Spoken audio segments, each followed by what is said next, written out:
أما بعد فأعوذ بالله من الشيطان الرجيم بسم الله الرحمن الرحيم الحج أشهر معلومات فمن فرض فيهن الحج فلا رفث ولا فسوق ولا جدال في الحج وما تفعلوا من خير يعلمه الله وتزودوا فإن خير الزاد التقوى واتقوني يا أولي الألباب وقال عليه الصلاة والسلام الحج المبرور ليس له جزاء إلا الجنة أو كما قال عليه الصلاة والسلام۔ اللہ رب العزت نے ہم سب پر بڑا فضل اور احسان فرمایا کہ اللہ رب العزت نے ہمیں اس بات کی توفیق عطا فرمائی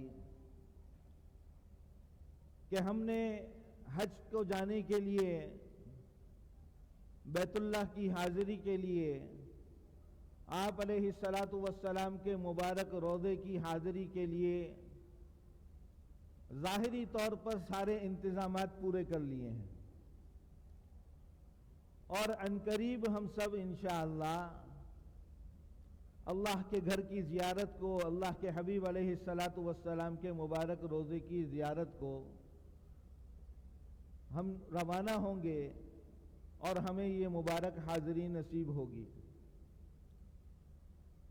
اللہ کے در کی حاضری اور مدینہ منورہ کی حاضری یہ آدمی کے اپنے اختیار میں نہیں ہے۔ یہاں آدمی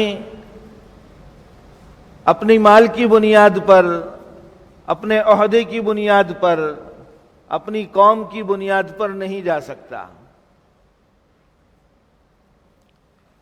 یہاں تو وہ آدمی جاتا ہے جسے اللہ کی طرف سے بلاوا آ جائے۔ یہ بات ٹھیک ہے کہ حج کے فرض ہونے کے لیے مال کا ہونا ضروری ہے۔ جس کے پاس اتنے پیسے نہ ہوں کہ وہ مکہ مکرمہ آنا جانا کر سکے، اس کے اوپر حج فرض نہیں ہوتا۔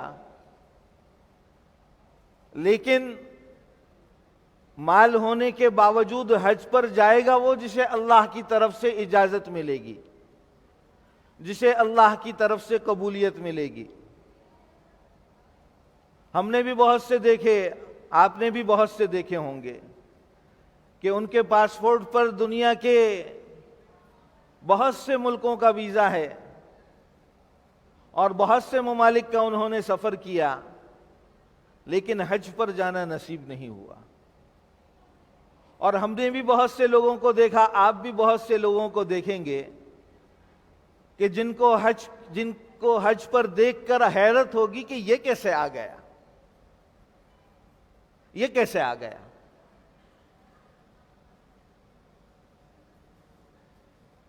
تو وہاں کا جانا یہ کسی کے بس کی چیز نہیں ہے، وہ اللہ کا گھر ہے۔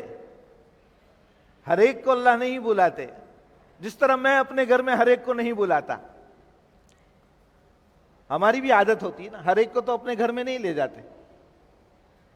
بہت سے لوگ ایسے ہوتے ہیں کہ اگر راستے میں سامنے سے آتے ہوئے نظر آئے نا تو آدمی راستہ بدل لیتا ہے کہ اگر اس سے مڈبھیر ہو گئی، اس سے آمنا سامنا ہو گیا تو اس سے سلام کلام کرنا پڑے گا، حال احوال لینے پڑیں گے، مجھے اس سے ملنا ہی نہیں ہے، میں راستہ بدل لیتا ہوں۔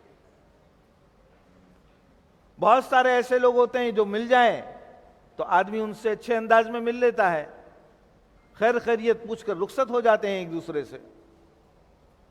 اور کچھ لوگ ایسے ہوتے ہیں کہ جن کے بارے میں آدمی چاہتا ہے یہ میرے گھر آئیں، اور اگر وہ اچانک مل جائیں تو آدمی ان کو اپنے گھر لے جاتا ہے اور گھر لا کر ان کا اکرام کرتا ہے۔ دنیا میں عام طور پر ایسے ہوتا ہے، اور یہ ہوتا ہے تعلق اور محبت کی بنیاد پر۔ اللہ اپنے گھر میں بلا رہے ہیں، اس کا مطلب ہے یہ تمام حجاج کرام اللہ کے تعلق والے ہیں، اللہ کو ان سے محبت ہے۔ اللہ اپنی محبت کا اظہار کر رہا ہے ہم سے، ہمیں اپنے گھر بلا کر. اور حدیث قدسی میں آتا ہے، یا ابن آدم انی لک محب فبحقی علیک کن لی محبا، اے آدم کے بیٹے مجھے تجھ سے محبت ہے، میرا بھی تجھ پر حق ہے کہ تو بھی مجھ سے محبت کر. خواتین سے گزارش ہے کہ خاموشی اختیار کریں. اللہ کے رسول کی بات ہو رہی ہے. ہم سب حج سیکھنے کے لیے جمع ہوئے ہیں. علماء کرام فرماتے ہیں کہ جن عبادتوں کو اللہ نے فرض قرار دیا ہے ان کا سیکھنا فرض ہے. یہ دین کو سیکھنے کی مجلس ہے، لہٰذا اس کو ادب کے ساتھ اور اہتمام کے ساتھ اور توجہ کے ساتھ بات کو سنا جائے. تو اللہ کی طرف سے تو محبت کا دعوت نامہ مل چکا ہے، اب ہماری باری ہے. اور اللہ نے بہت ساری عبادتیں عطا فرمائی ہیں، ہم اور آپ ان عبادتوں پر عمل بھی کرتے ہیں. جو حج کی عبادت ہے یہ اللہ سے محبت کے اظہار کی عبادت ہے، اللہ سے عشق کے اظہار کی عبادت ہے. اس میں اللہ چاہتے ہیں کہ میرا بندہ اپنے عشق کا اظہار کرے، اپنی محبت کا اظہار کرے. اس لیے حج کی جتنی عبادتیں عطا فرمائی وہ ساری عاشقانہ ہیں اور ساری عقل کے خلاف ہیں، کیونکہ عشق میں آدمی سوچتا نہیں ہے. اور شاعر کہتے ہیں جس کو عشق خلل ہے دماغ کا.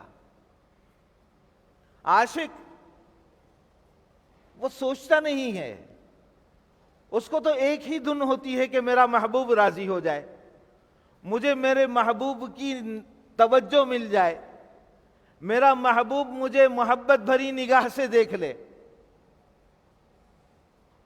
تو اللہ نے حج کی ساری عبادتیں عاشقانہ عطا فرمائی، ساری عقل کے خلاف عطا فرمائی. دنیا کا دستور ہے، آج بھی یہاں آنے سے پہلے بہت سے لوگوں نے سوچا ہوگا کون سے کپڑے پہن کر جاؤں، کون سے جوتے پہنوں، کون سی خوشبو لگاؤں. جیسا میزبان ہوتا ہے آدمی ویسا اہتمام کیا کرتا ہے. تقریب میں جیسی جنٹری نے آنا ہو آدمی ویسا اہتمام کیا کرتا ہے کہ بھئی فلاں بھی تو آئے گا، فلاں بھی آئے گا.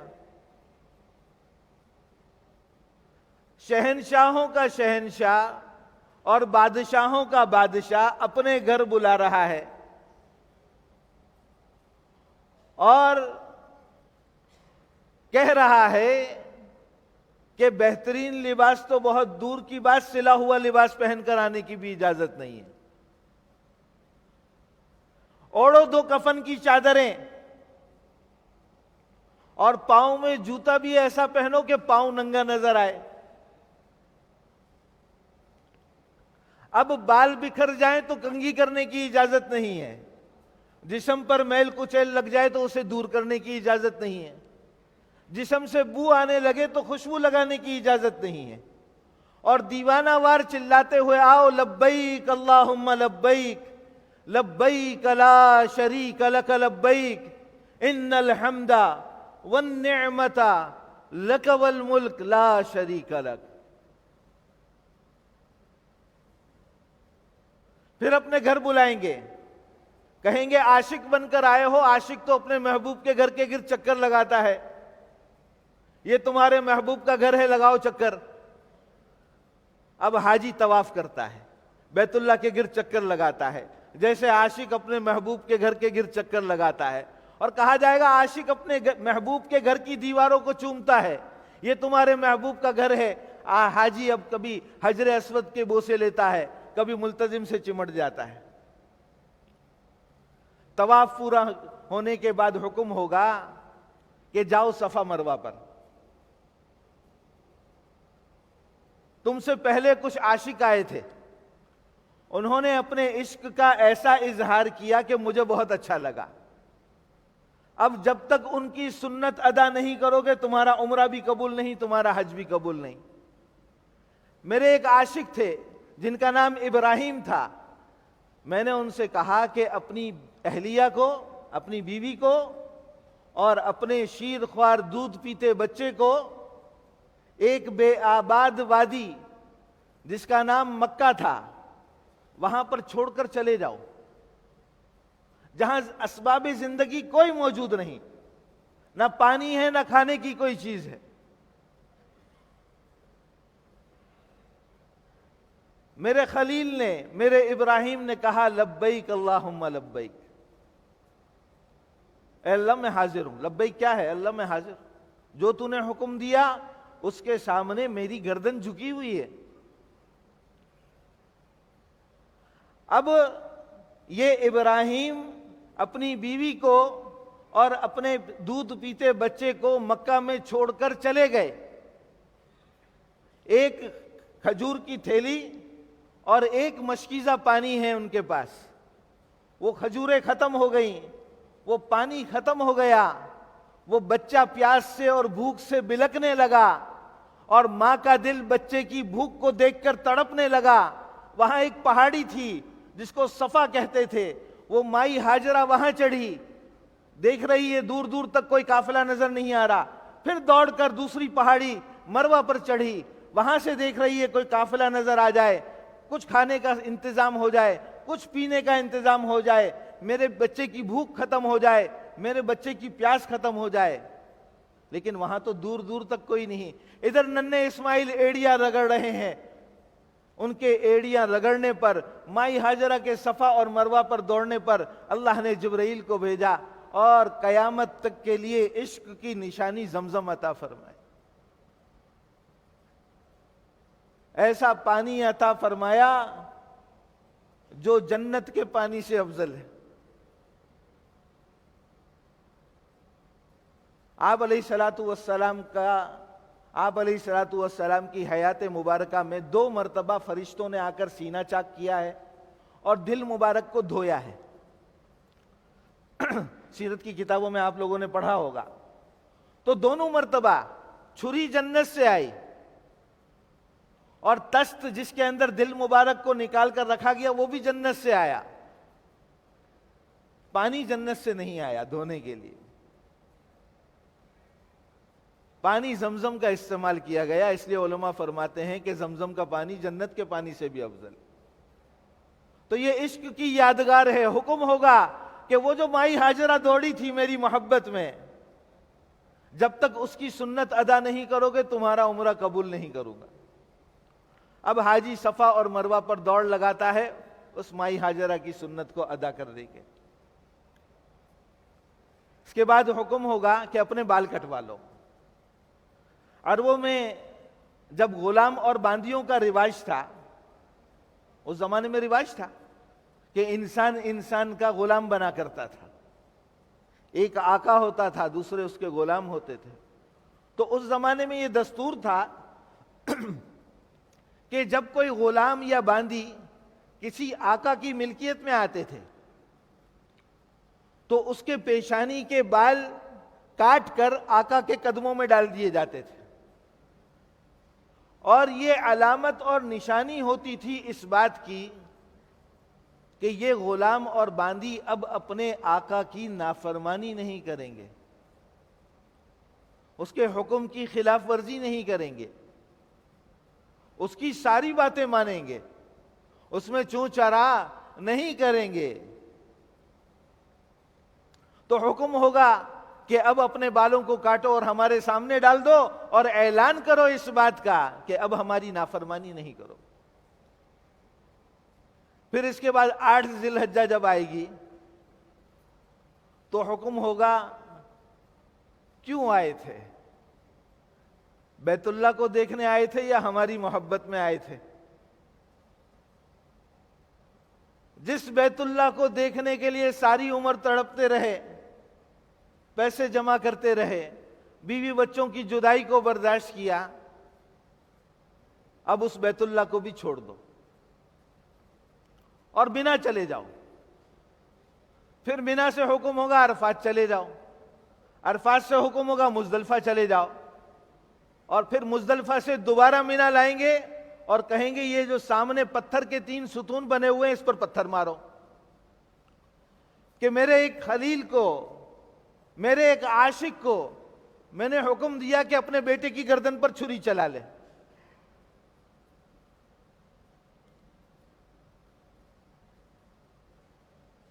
میرے اس عاشق نے اپنے بیٹے سے کہا بیٹا حکم ہوا ہے کہ تیری گردن پر چھری چلانی ہے, گردن پر چھری لگاؤ, چھری چلاؤ. جب وہ چھری چلانے لگا چھری چلی نہیں, میں نے اس کے فدیے میں جبریل کو مینڈھا دے کر بھیجا, وَفَدَيْنَاهُ بِذِبْحٍ عَظِيمٍ, اور وہ ایک مینڈھا نہیں, قیامت تک جتنی قربانیاں ہوں گی سب میرے اس عاشق اسماعیل کا فدیہ ہے. اب چلاؤ جانوروں کے اوپر چھریاں اور ادا کرو میرے اسماعیل کا فدیہ. تو سارا کا سارا حج وہ عشق کا اظہار ہے, اور سارا کا سارا حج عقل کے خلاف ہے. اس حج کے ذریعے اللہ تعالی ہمیں یہ سمجھا رہے ہیں کہ میرا حکم جب سامنے آئے تو اس میں لاجک تلاش نہ کرو. پتہ نہیں یہ بیماری ہمارے اندر کہاں سے آ گئی.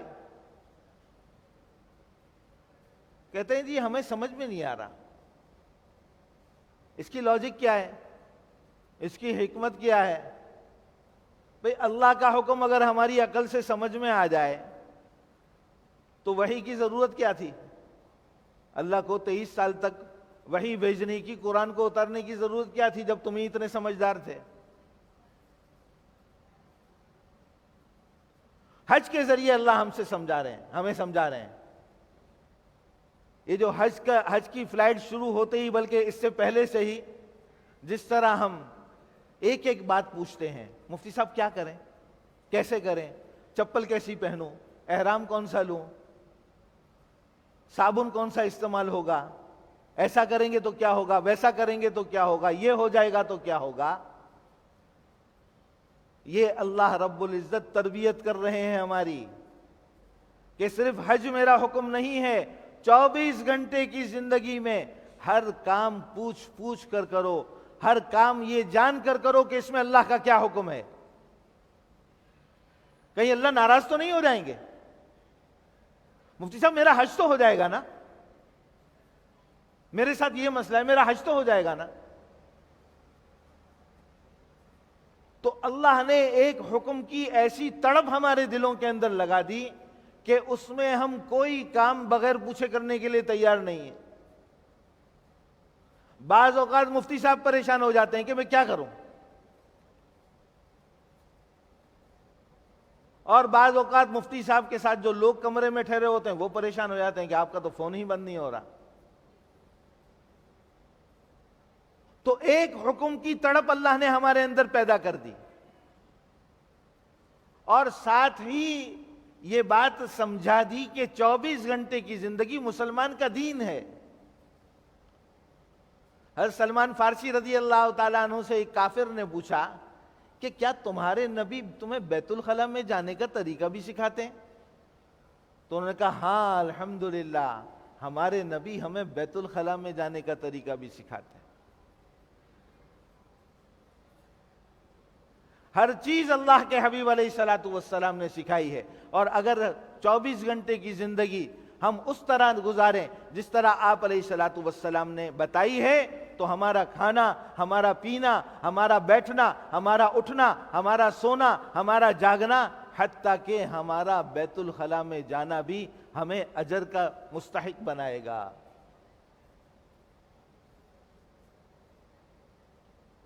یہ جو لبیک ہے, جو حاجی کا سب سے افضل ذکر ہے, جو حاجی کا ترانہ ہے, جس کے بارے میں مردوں کو حکم ہے کہ بلند آواز سے پڑھو, عورتوں کو حکم ہے آہستہ آواز سے پڑھو, یہ کیا ہے؟ لبیک کا مطلب تو میں نے آپ کو بتا دیا, اے اللہ میں حاضر ہوں, اے اللہ تو نے کہا سلے ہوئے کپڑے اتار دے, میں نے کہا لبیک اللہم لبیک, میں نے یہ نہیں کہا کہ مجھے تو اچھے کپڑے پہن کر آنے چاہیے. تو نے کہا جوتا ایسا پہنو, میں نے کہا لبیک اللہم لبیک. تو نے کہا بال بکھر جائیں کنگا مت کرنا, میں نے کہا لبیک اللہم لبیک. تو نے کہا بیت اللہ کو چھوڑ دو, میں نے کہا لبیک اللہم لبیک. حج یہ سکھا رہا ہے کہ 24 گھنٹے کی زندگی میں جب اللہ کا حکم سامنے آ جائے, جب اللہ کے حبیب علیہ الصلوۃ والسلام کا حکم سامنے آ جائے, تم کہو لبیک اللہم لبیک, اللہ میں حاضر ہوں.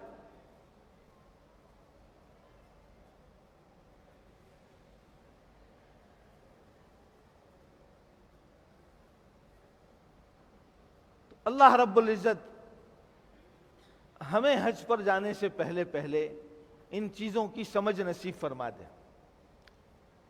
اب ہم حج پر جا رہے ہیں تو کچھ کام ہم نے حج پر جانے سے پہلے کرنے ہیں, آج سے شروع کر دینے ہیں. ان میں سے پہلا کام یہ ہے کہ عام طور پر جب ہم حج پر جانے کا ارادہ کرتے ہیں, لوگوں کو پتہ چلتا ہے یہ اس سال حج پر جا رہے ہیں, تو ایک عام سا سوال ہر آدمی دوسرے سے کرتا ہے. وہ پوچھتا ہے ہاں بھائی حج کے لیے جا رہے ہو, حج کی تیاری ہو گئی؟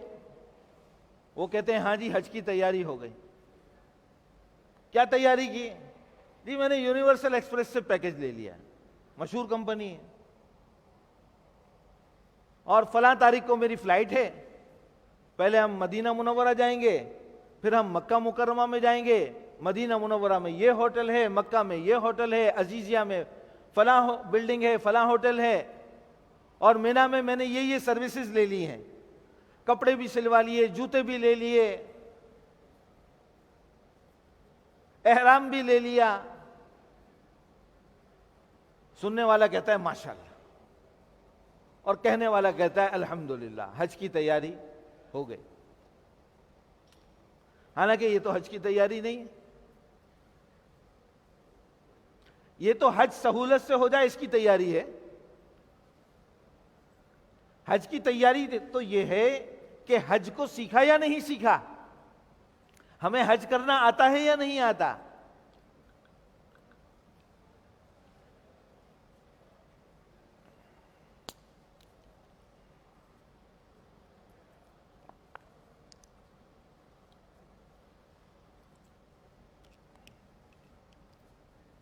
حج کو سیکھا یا نہیں سیکھا.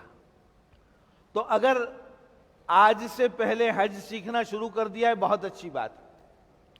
اگر نہیں شروع کیا تو آج سے ہم حج سیکھنا شروع کر دیں. انشاءاللہ کچھ باتیں تو ہم اس مجلس میں ہی بتا دیں گے آپ کو, لیکن اس پر اکتفا نہیں کرنا, اس کو کافی نہیں سمجھنا. حج کو سیکھنا ہے, اور حج کو سیکھنے کا ایک طریقہ وہ کتابیں ہیں. کچھ کتابیں یہاں سے بھی مل جائیں گی, یہ کتابیں اپنے ساتھ ضرور لے کر جائیں. میری ہی لکھی ہوئی کتابیں ہیں, اور ان کتابوں پر ہم نے بڑی محنت کی ہے. 20-22 سال 25 سال کا تجربہ ہے اس کتابوں میں ہمارا. عورتوں کے لیے الگ ہے, مردوں کے لیے الگ ہے, اردو میں بھی ہے, انگریزی میں بھی ہے.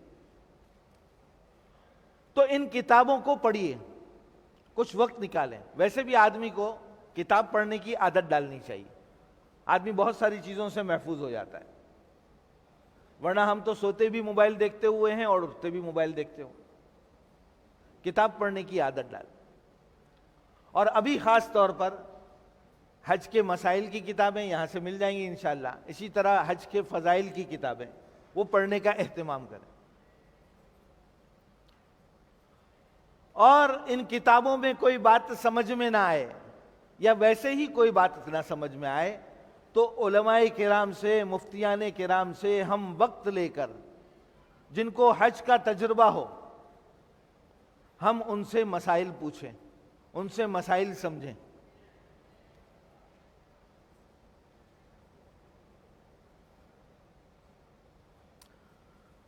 دوسرا کام جو ہم نے آج سے شروع کرنا ہے وہ یہ کہ اللہ تعالیٰ نے اپنے بندوں کے ذمے 2 قسم کے حقوق لگائے ہیں. ایک اللہ کے حقوق ہیں, ایک اللہ کے بندوں کے حقوق ہیں. اللہ تعالیٰ کے جو حقوق ہیں, اچھا، دونوں قسم کے جو حقوق ہیں اس میں اگر کمی کوتاہی ہو جائے تو اس کی تلافی ضروری ہے۔ اللہ تعالیٰ کے کچھ حقوق ایسے ہیں کہ اگر خدا نہ خواستہ ان کے اندر کمی ہو جائے تو وہ توبہ سے معاف ہو جاتے ہیں۔ توبہ کسے کہتے ہیں؟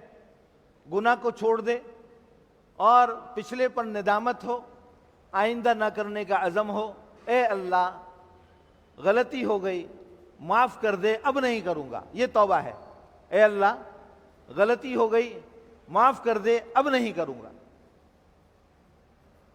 کچھ اللہ تعالیٰ کے حقوق ایسے ہیں جو صرف توبہ سے معاف نہیں ہوتے، ان کی قضا بھی ضروری ہے۔ تو اگر اللہ نہ کرے کسی کے ذمے نمازیں قضا ہیں، روزے قضا ہیں، زکوٰۃ قضا ہے، قربانی قضا ہے،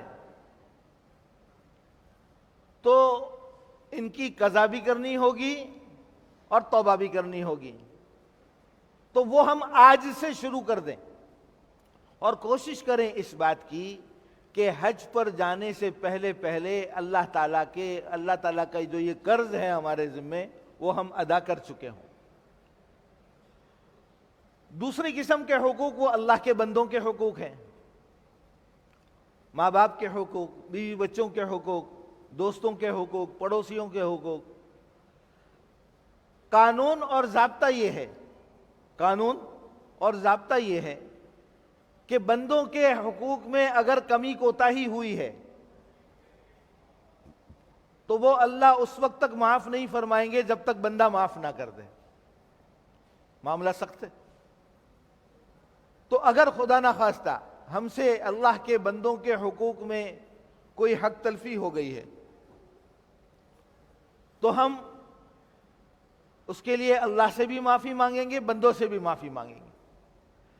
خدا نہ خواستہ کسی کی غیبت کی ہے، کسی کا بہتان باندھا ہے، کسی کو گالی دی ہے، کسی کو مارا ہے، کسی کا مال لے کر واپس نہیں کیا، کسی کی زمین پر قبضہ کر لیا ہے، کسی کی دکان پر قبضہ کر لیا ہے، یہ صرف توبہ سے معاف نہیں ہوں گے۔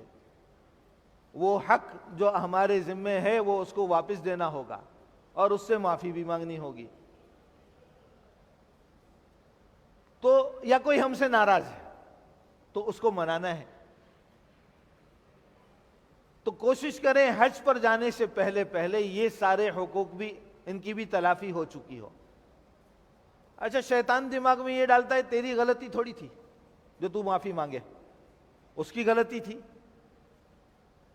تو بھئی کمال تو یہی ہے کہ ہماری غلطی نہ ہو پھر بھی ہم معافی مانگ لیں۔ وہ شاعر کہتا ہے کہ زندگی کا یہ ہنر بھی آزمانا چاہیے، زندگی کا یہ ہنر بھی آزمانا چاہیے، جنگ کسی اپنے سے ہو تو ہار جانا چاہیے۔ تو کمال تو یہی ہے نا کہ میری غلطی نہ ہو پھر بھی میں معافی مانگ رہا ہوں۔ یار میں حج پر جا رہا ہوں، تو ناراض ہے مجھ سے، مجھے معاف کر دے۔ دو کام ہو گئے جی۔ تیسرا کام ہم نے یہ کرنا ہے جو آج سے ہم نے شروع کرنا ہے کہ ہم نے دعا مانگنا سیکھنی ہے۔ جن لوگوں نے پہلے حج کیا ہوگا یا جنہوں نے حج سے متعلق جو سیشن ہوتے ہیں وہ اٹینڈ کیے ہوں گے یا کتاب کو پڑھا ہوگا تو ان کو یہ بات معلوم ہوگی کہ حج میں فرائض کے علاوہ سب سے افضل کام دعا مانگنا ہے۔ یہ ہم سب جو جا رہے ہیں نا، یہ دعا مانگنے جا رہے ہیں۔ حج کا سب سے بڑا رکن ہے میدان عرفات کی حاضری، اور میدان عرفات کی حاضری کا سب سے افضل عمل فرض نمازوں کے بعد وہ دعا مانگنا ہے۔ آپ علیہ الصلوۃ والسلام نے جو حج کیا ہے جسے ہم حجۃ الوداع کہتے ہیں، وہ گرمیوں کا حج تھا، بظاہر اپریل کا مہینہ تھا۔ تو آپ علیہ الصلوۃ والسلام نے جو وہ دعا مانگی ہے عرفات کے میدان میں، اس کا دورانیہ تقریباً 7 گھنٹے بنتا ہے، 6.5 7 گھنٹے مسلسل دعا مانگی ہے، مسلسل۔ ہم بھی جا رہے ہیں عرفات، ہم کیا کریں گے؟ ہمارا یہ حال ہے، ہو سکتا ہے بہت ساروں کا حال اس سے بہت زیادہ بہتر ہو، میں اپنا کہتا ہوں میرا یہ حال ہے کہ دعا کے لیے ہاتھ اٹھاتے ہیں اور یہ ہاتھ واپس نیچے آ جاتے ہیں. دعا یاد نہیں آتی. دعا ہی یاد نہیں آتی کہ اللہ سے کیا مانگوں، کیونکہ ہم نے دعا مانگنا چھوڑ دی ہے. ہر مسلمان کہتا ہے کہ میں مرنے کے بعد جنت میں جاؤں گا. انشاءاللہ سب جائیں گے. اب ہم میں سے ہر ایک اپنا محاسبہ کرے.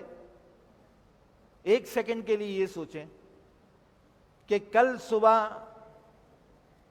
11:30 بجے سے لے کے آج صبح 11:30 بجے تک میں نے اللہ تعالیٰ سے کتنی مرتبہ جنت کی دعا مانگی. کوئی نہیں چاہتا جہنم میں جائے. سب کہتے ہیں اللہ جہنم سے بچا لینا. ایک سیکنڈ کے لیے یہ سوچیں پچھلے 24 گھنٹے میں کتنی مرتبہ اللہ سے جہنم سے پناہ مانگی. ہماری دعا کیا ہے؟ مسجد میں گئے نماز پڑھنے، نماز کے بعد امام صاحب نے دعا کے لیے ہاتھ اٹھائے، اللہم انت السلام ومنک السلام. ہمیں پتہ بھی نہیں ہے امام صاحب کیا کہہ رہے ہیں. کچھ لوگ تو سلام پھیر کے ہی مسجد سے باہر چلے گئے، اور کچھ لوگوں نے امام صاحب کے ساتھ ہاتھ اٹھا دیے. انہیں نہیں پتا امام صاحب کیا مانگ رہے ہیں. یہ ہماری روزانہ کی مشق ہے، روزانہ کی عادت ہے، اور وہاں جا کر ہم نے دعا ہی مانگنی ہے. تو اب دعا مانگیں کیسے؟ تو ہم نے آج سے دعا مانگنے کی مشق کرنی ہے. اس کا طریقہ یہ ہے کہ 24 گھنٹے میں ایک وقت مقرر کریں، بے شک 5 منٹ مقرر کریں.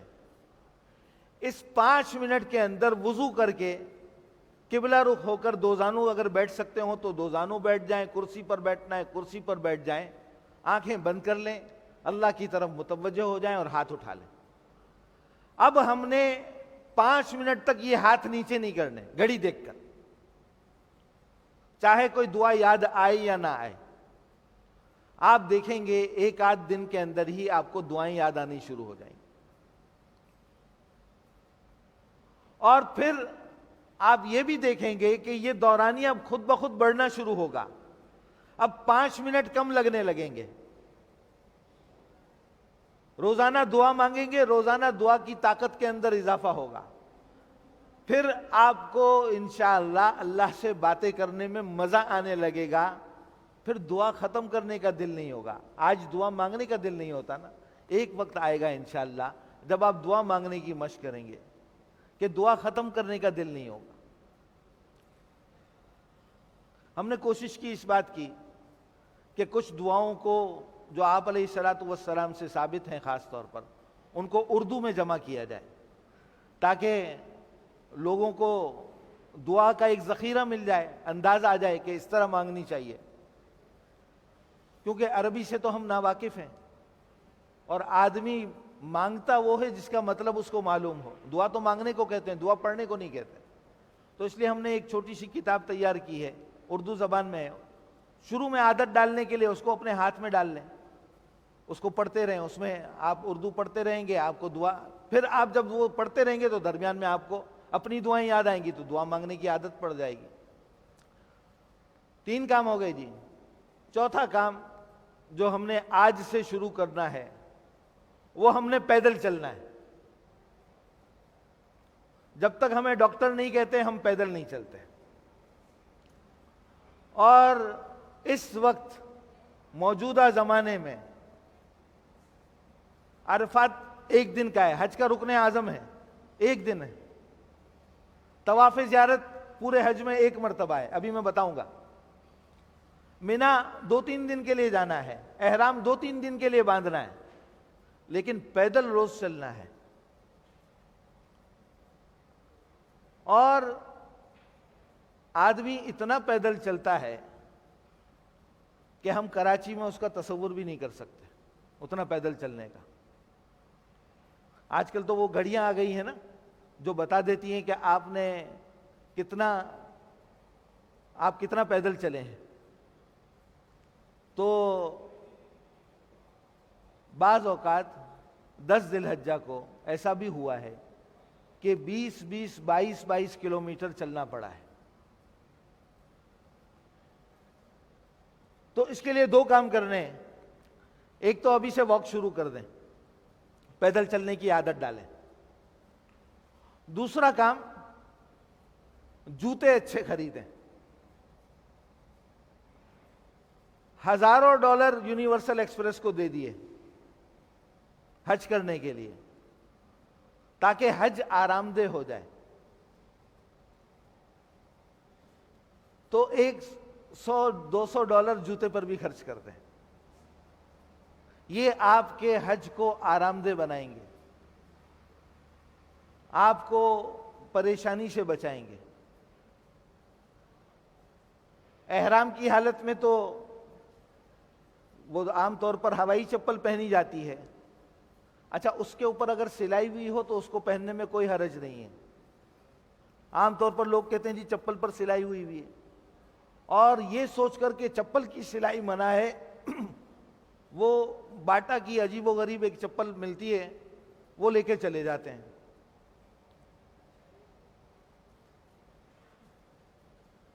تو وہاں چلنا بہت زیادہ ہے, اس لیے ہم آپ کو یہ مشورہ دے رہے ہیں کہ چپل اچھی کوالٹی کی لے کے جائیں, اچھی کمپنی کی, آرام دہ جو ہو وہ لے کر جائیں. اس میں ان باتوں کا لحاظ رکھیں جو ہے. اور احرام تو 2 دن ہے, اس کے علاوہ تو آپ شوز پہن سکتے ہیں, جوتے پہن سکتے ہیں. تو اچھی کمپنی کے کسی جوتے لے کر جائیں. عورتیں بھی مرد بھی. عورتوں کے لیے تو احرام میں کوئی مخصوص جوتا ہے نہیں, وہ تو کوئی بھی جوتا پہن سکتی ہیں. تو وہ بھی, کیونکہ اس میں پیدل چلنے میں آپ کو آسانی ہو. تو یہ کام تو وہ ہیں جو آپ نے آج سے شروع کرنے ہیں. پھر کچھ کام ہم نے اس دن کرنے ہیں جس دن ہماری مکہ مکرمہ روانگی ہوگی.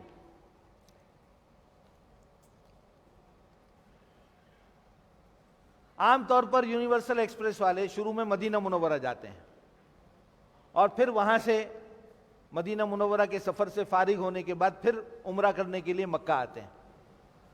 کچھ فلائٹس ایسی ہوتی ہیں جو یہاں سے ڈائریکٹ مکہ جا رہے ہوتے ہیں وایا جدہ. تو جس دن ہمیں مکہ مکرمہ جانا ہے, چاہے ہم یہاں سے براہ راست مکہ جا رہے ہوں یا مدینہ منورہ سے جا رہے ہوں, اس دن ہم نے کچھ کام کرنے ہیں. ایک کام تو یہ کرنا ہے ہم نے کہ اپنے ناخن تراشنے ہیں اور جسم کے زائد بالوں کو صاف کر لینا ہے, مردوں نے بھی عورتوں نے بھی.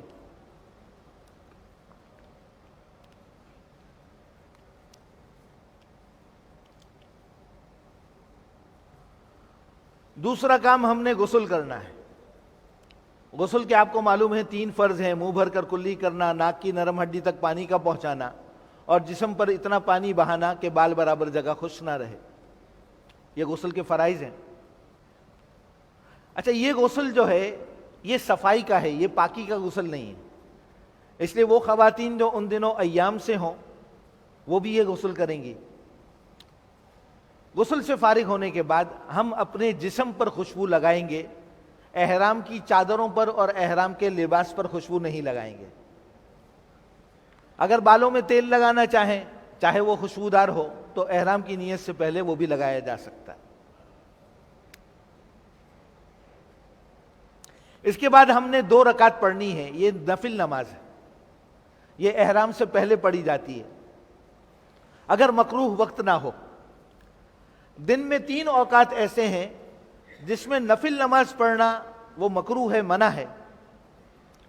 اس میں پہلا وقت ہے صبح صادق سے لے کے اشراق تک کا وقت. صبح صادق آپ کو معلوم ہوگا جب تہجد کا وقت ختم ہوتا ہے اور فجر کا وقت شروع ہوتا ہے, جس میں ہم رمضان میں روزہ بند کیا کرتے تھے, سحری ختم کیا کرتے تھے.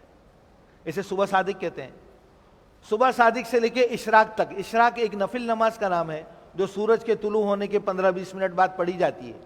اس دوران کسی بھی قسم کے نفل پڑھنا منع ہے. دوسرا وقت جس میں نفل پڑھنا منع ہے وہ زوال کا وقت ہے, جسے انگریزی میں مڈ ڈے کہتے ہیں, عربی میں نصف النہار کہتے ہیں, جب سورج بالکل بیچ میں آ جاتا ہے. اس دوران بھی نماز پڑھنا منع ہے. تیسرا وقت جس میں نفل نماز پڑھنا منع ہے وہ ہے عصر کی نماز پڑھنے کے بعد سے لے کے سورج غروب ہونے تک کا وقت. تو اگر یہ 3 وقت نہیں ہیں تو ہم 2 رکعت نفل پڑھیں گے. اگر یہ 3 وقت ہوں تو یہ نفل ہے, اگر نہیں بھی پڑھے تو کوئی حرج نہیں ہے. نماز پڑھنے کے بعد ہم اللہ تعالیٰ سے دعا مانگیں گے. سفر کی آسانی کی، سفر کی قبولیت کی، اپنے لیے، اپنے دوستوں کے لیے، رشتہ داروں کے لیے، اپنے ملک کے لیے، اپنے شہر کے لیے ہم نے دعائیں مانگنی ہیں۔ اس کے بعد ہم احرام کی نیت نہیں کریں گے، ہم احرام کی نیت نہیں کریں گے۔ جو لوگ کراچی سے جا رہے ہیں وہ ایئرپورٹ جائیں گے، احرام کی نیت ہرگز نہیں کرنی۔ آپ کو معلوم ہے آج کل فلائٹس کا کیا حال ہے، ویسے بھی فلائٹس کا ہمارے یہاں برا حال ہوتا ہے، آج کل مزید ہوا ہے، اللہ تعالیٰ آسانی والا معاملہ فرمائے۔ تو ایئرپورٹ پہنچ کر سارے کاموں سے فارغ ہونے کے بعد جب جہاز میں بیٹھ جائیں، جہاز اڑ جائے، اس کے بعد ہم نے نیت کرنی ہے احرام کی۔ اب یہاں پر ایک سوال یہ ہوتا ہے، ایک وضاحت یہ ضروری ہے کہ یہ احرام کیا چیز ہے۔ عام طور پر ہم احرام ان دو چادروں کو کہتے ہیں جو مرد عمرہ کرتے ہوئے یا حج کرتے ہوئے اوڑھتا ہے یا پہنتا ہے۔ کہاں جا رہے ہو جی؟ احرام لینے جا رہا ہوں۔ دکانوں پر بھی لکھا ہوتا ہے کہ یہاں احرام دستیاب ہے، حالانکہ یہ احرام نہیں ہے۔ عورتیں کسے کہتی ہیں احرام؟ عورتیں عام طور پر اس کپڑے کو احرام کہتی ہیں جو وہ اپنے سر پر باندھتی ہیں بالوں کو روکنے کے لیے۔ یہ دونوں چیزیں احرام نہیں ہیں۔ پھر احرام کیا ہے؟ احرام عربی زبان کا لفظ ہے، اس کا مطلب ہے حرام کرنا۔ احرام کی نیت کے ذریعے حج یا عمرہ کرنے والا اپنے اوپر چند حلال کاموں کو حرام کر لیتا ہے، اس لیے اس کو احرام کہا جاتا ہے۔ تو جب وہ احرام کی نیت کرتا ہے تو مرد اپنے اوپر سلے ہوئے کپڑے پہننا حرام کر لیتا ہے، لہذا اس کو دو بے سلی چادریں اوڑھنی پڑتی ہیں۔ یہ دراصل احرام کا لباس ہے، احرام کی وردی ہے، احرام کا یونیفارم ہے۔ احرام تو نیت کا نام ہے۔ لوگ پریشان ہوتے ہیں کہ جی ہم باتھ روم میں گئے، واش روم میں گئے، اوپر جو چادر اوڑھی ہوئی تھی وہ نیچے گر گئی اور ناپاک ہو گئی، اب ہم کیا کریں؟ ہمارا احرام اتر گیا۔ جی گرمی بہت ہے، شاور لے لیں۔ ہاں جی لے لیجئے، صابن استعمال مت کیجئے گا، تو جی احرام اتر جائے گا۔ عورتیں نماز کے لیے وضو کرتی ہیں، اب سر کا مسح کرنا فرض ہے، وہ بیچاریاں اپنی لا علمی کی وجہ سے اس کپڑے کے اوپر ہی ہاتھ پھیر لیتی ہیں۔ اب سر کا مسح نہیں ہوتا تو وضو نہیں ہوا، وضو نہیں ہوا تو نماز نہیں ہوئی۔ تو اس لیے یہ وضاحت ضروری ہے کہ یہ احرام نیت کا نام ہے۔ ان چادروں کے اتر جانے سے یا ان چادروں کو تبدیل کرنے سے آپ کا احرام نہیں اترے گا، اس کپڑے کے ہٹانے سے۔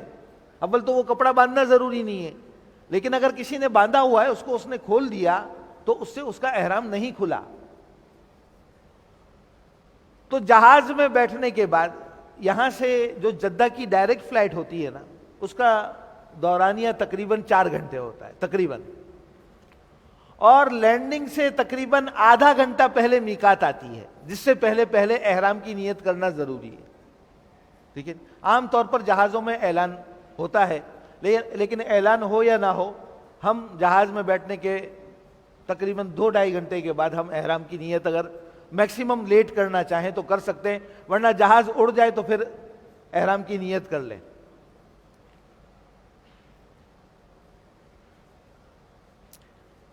اچھا، اب کون سے حج کی نیت کریں؟ آپ کو معلوم ہوگا کہ حج کی 3 قسمیں ہیں۔ اس میں سب سے افضل حج قران ہے، دوسرے نمبر پر حج تمتع ہے، تیسرے نمبر پر حج افراد ہے۔ تینوں کو میں مختصر بتا دیتا ہوں اور پھر حج تمتع تفصیل سے بتاتا ہوں، بلکہ وہ تینوں کی ہی تفصیل ہوگی کیونکہ تینوں میں بہت معمولی فرق ہے۔ حج قران اس کو کہتے ہیں کہ جب حاجی اپنے گھر سے پہلی مرتبہ مکہ مکرمہ جانے کے لیے میقات کراس کر رہا ہو تو میقات پر پہنچنے سے پہلے وہ ایک ہی احرام میں حج اور عمرے دونوں کی نیت کرے۔ اسے حج قران کہتے ہیں، حج تمتع کہتے ہیں، جو دوسرے نمبر پر ہے فضیلت کے اعتبار سے، کہ حاجی جب اپنے گھر سے پہلی مرتبہ مکہ جانے کے لیے میقات کراس کر رہا ہو تو میقات کراس کرنے سے پہلے صرف عمرے کے احرام کی نیت کرے، مکہ مکرمہ جا کر عمرہ کرے اور پھر 8 ذی الحجہ کو حج کا احرام باندھ کر حج کرے۔ حج افراد کہتے ہیں کہ حاجی جب اپنے گھر سے پہلی مرتبہ مکہ مکرمہ جانے کے لیے میقات کراس کر رہا ہو تو میقات کراس کرنے سے پہلے صرف حج کے احرام کی نیت کرے، یہ مکہ جا کر صرف حج کرے گا۔ تو اب ہم جہاز میں بیٹھ چکے ہیں، جہاز فضا میں پہنچ گیا ہے، اڑ گیا ہے، اب ہم نے حج کے احرام کی نیت کرنی ہے، حج تمتع کر رہے ہیں، صرف عمرے کے احرام کی نیت کرنی ہے۔ اپنے سر پر جو ٹوپی پہنی ہوئی ہے اس کو اتار دیں، پاؤں میں جو احرام کی مخصوص چپل ہے مرد وہ پہن لیں، عورتوں کے لیے کوئی مخصوص چپل نہیں ہے۔ مرد کے لیے ایسی چپل پہننا ضروری ہے جس میں پاؤں کی ابری ہوئی ہڈی، جس پر جوتے کا تسمہ باندھا جاتا ہے، یہ کھلی ہوئی ہو۔ اسی طرح یہ جو ٹخنا ہے، جس کو جہاں تک جس وضو میں جہاں تک ہم پاؤں کو دھوتے ہیں، ٹخنے سمیت ہم پاؤں دھوتے ہیں، یہ ٹخنا کھلا رہے، اور ایڑی کا جو یہ پچھلا حصہ ہے، ایڑی کے اوپر جو ٹخنے کی سیدھ میں ہے، یہ بھی کھلا رہے، ٹھیک ہے جی۔ یہ پاؤں کی ابری ہوئی ہڈی، ایسی چپل ہم نے لینی ہے۔ تو حج تمتع کرنے والے عمرے کے احرام کی نیت کریں گے، اللہم انی ارید العمرۃ فیسرھا لی وتقبلھا منی، اے اللہ میں عمرے کے احرام کی نیت کرتا ہوں، تو اسے میری طرف سے میرے لیے آسان فرما اور قبول فرما۔ عربی میں یاد ہو تو عربی میں کہہ دیں، عربی میں یاد نہ ہو اردو میں کہہ دیں، جس زبان میں کہنا چاہیں نیت کر سکتے ہیں، زبان سے نہ کہنا چاہیں صرف دل میں نیت کرنا چاہیں وہ بھی کافی۔ ہاں، نیت کے ساتھ ایک مرتبہ تلبیہ پڑھنا ضروری ہے، اس کے بغیر نیت نہیں ہوگی۔ لبیک اللہم لبیک لبیک لا شریک لک لبیک ان الحمد والنعمت لک والملک لا شریک لک، ایک مرتبہ پڑھنا واجب ہے، بغیر اس کے نیت نہیں ہوگی۔ اور جب بھی تلبیہ پڑھیں کوشش کریں 3 مرتبہ پڑھیں، اور جب تلبیہ پڑھ لیں 3 مرتبہ تو اس کے بعد درود شریف پڑھیں جو آپ کو یاد ہو، اور اس کے بعد یہ دعا مانگی جائے، اللہم انی اسألک رضاک والجنہ واعوذ بک من غضبک والنار، اے اللہ میں تجھ سے تیری رضامندی اور جنت کا سوال کرتا ہوں، اور تجھ سے تیرے غصے اور جہنم سے پناہ مانگتا ہوں۔ تو ہم جہاز میں بیٹھنے کے بعد عمرے کے احرام کی نیت کریں گے، تلبیہ پڑھیں گے، نیت کر کے تلبیہ پڑھتے ہی احرام کی پابندیاں شروع ہو گئیں۔ اب مرد سلے ہوئے کپڑے نہیں پہن سکتا، پاؤں میں جوتا مخصوص پہنے گا، مرد اور عورت خوشبو نہیں لگا سکتے، بالوں میں کنگھی نہیں کر سکتے، جسم پر میل کچیل لگ جائے اس کو دور نہیں کر سکتے، اور بہت ساری پابندیاں ہیں جس کو ابھی بیان کرنا ممکن نہیں۔ وہ لوگ جو مدینہ منورہ سے پہلی مرتبہ مکہ مکرمہ جا رہے ہوں گے، عام طور پر یونیورسل ایکسپریس کے حجاج کرام ٹرین کے ذریعے مکہ مکرمہ جاتے ہیں، تو یا تو اپنے ہوٹل سے ہی احرام کی نیت کر لیں، یا اسٹیشن پہنچنے کے بعد ٹرین کے چلنے سے پہلے پہلے احرام کی نیت کر لیں، کیونکہ جیسے ہی آپ ٹرین میں بیٹھیں گے ابھی مشکل سے 5 منٹ بھی نہیں گزرے ہوں گے میقات آ جائے گی، اور میقات سے اگر بغیر احرام کے گزر گئے تو دم دینا پڑے گا۔ حدود حرم میں ایک بکرا کاٹنے کو دم کہتے ہیں، تو ٹرین کے ٹکٹ سے مہنگا وہ دم پڑ جائے گا۔ تو اس لیے ٹرین پہ بیٹھنے سے پہلے، ٹرین کے چلنے سے پہلے ہم عمرے کے احرام کی نیت کر لیں گے۔ جو لوگ بسوں کے ذریعے آئیں گے مدینہ منورہ سے، تو ان کی بس وہاں پر ایک میقات ہے جس کا نام بیر علی ہے، ذوالحلیفہ پہلے کہا جاتا تھا، اب بیر علی کہا جاتا ہے، وہاں جا کر بس رکتی ہے، وہاں جا کر عام طور پر لوگ نیت کرتے ہیں۔ بہرحال چاہے مدینہ منورہ سے جا رہے ہوں، چاہے کراچی سے جا رہے ہوں، چاہے لاہور، اسلام آباد یا کسی بھی ملک سے آپ مکہ مکرمہ جا رہے ہوں، راستے میں آپ نے احرام کی نیت کر لی، اب ہم جدہ ایئرپورٹ پر اتریں گے، جدہ ایئرپورٹ سے انشاءاللہ مکہ مکرمہ پہنچیں گے۔ مکہ مکرمہ پہنچنے کے بعد ہم نے عمرہ کرنا ہے، عمرہ کرنے میں جلدی نہ کریں۔ تو اگر کوئی ضرورت ہو وہ پوری کر لیں، بھوک لگی ہے کھانا کھا لیں، آرام کرنا ہو آرام کر لیں۔ حشاش وشاش ہو کر ہم مسجد حرام جائیں گے عمرہ کرنے کے لیے۔ مسجد حرام میں سنت کے مطابق داخل ہوں، نظریں نیچی کر لیں، کیونکہ پہلی حاضری ہے، اور بیت اللہ پر جب پہلی مرتبہ نظر پڑتی ہے تو یہ دعاؤں کی قبولیت کا وقت ہے، تو اپنی نظروں کو نیچا کر لیں اور چلتے رہیں یہاں تک کہ جب آپ کو اندازہ ہو جائے کہ آپ بیت اللہ کے قریب ہو گئے ہیں تو راستے سے ایک طرف ہٹ جائیں، تاکہ کسی کو آپ کی وجہ سے تکلیف نہ ہو، آپ کو کسی کی وجہ سے تکلیف نہ ہو، اور اپنی نظروں کو اٹھائیں۔ بیت اللہ سامنے ہوگا، اللہ سے دعا مانگیں۔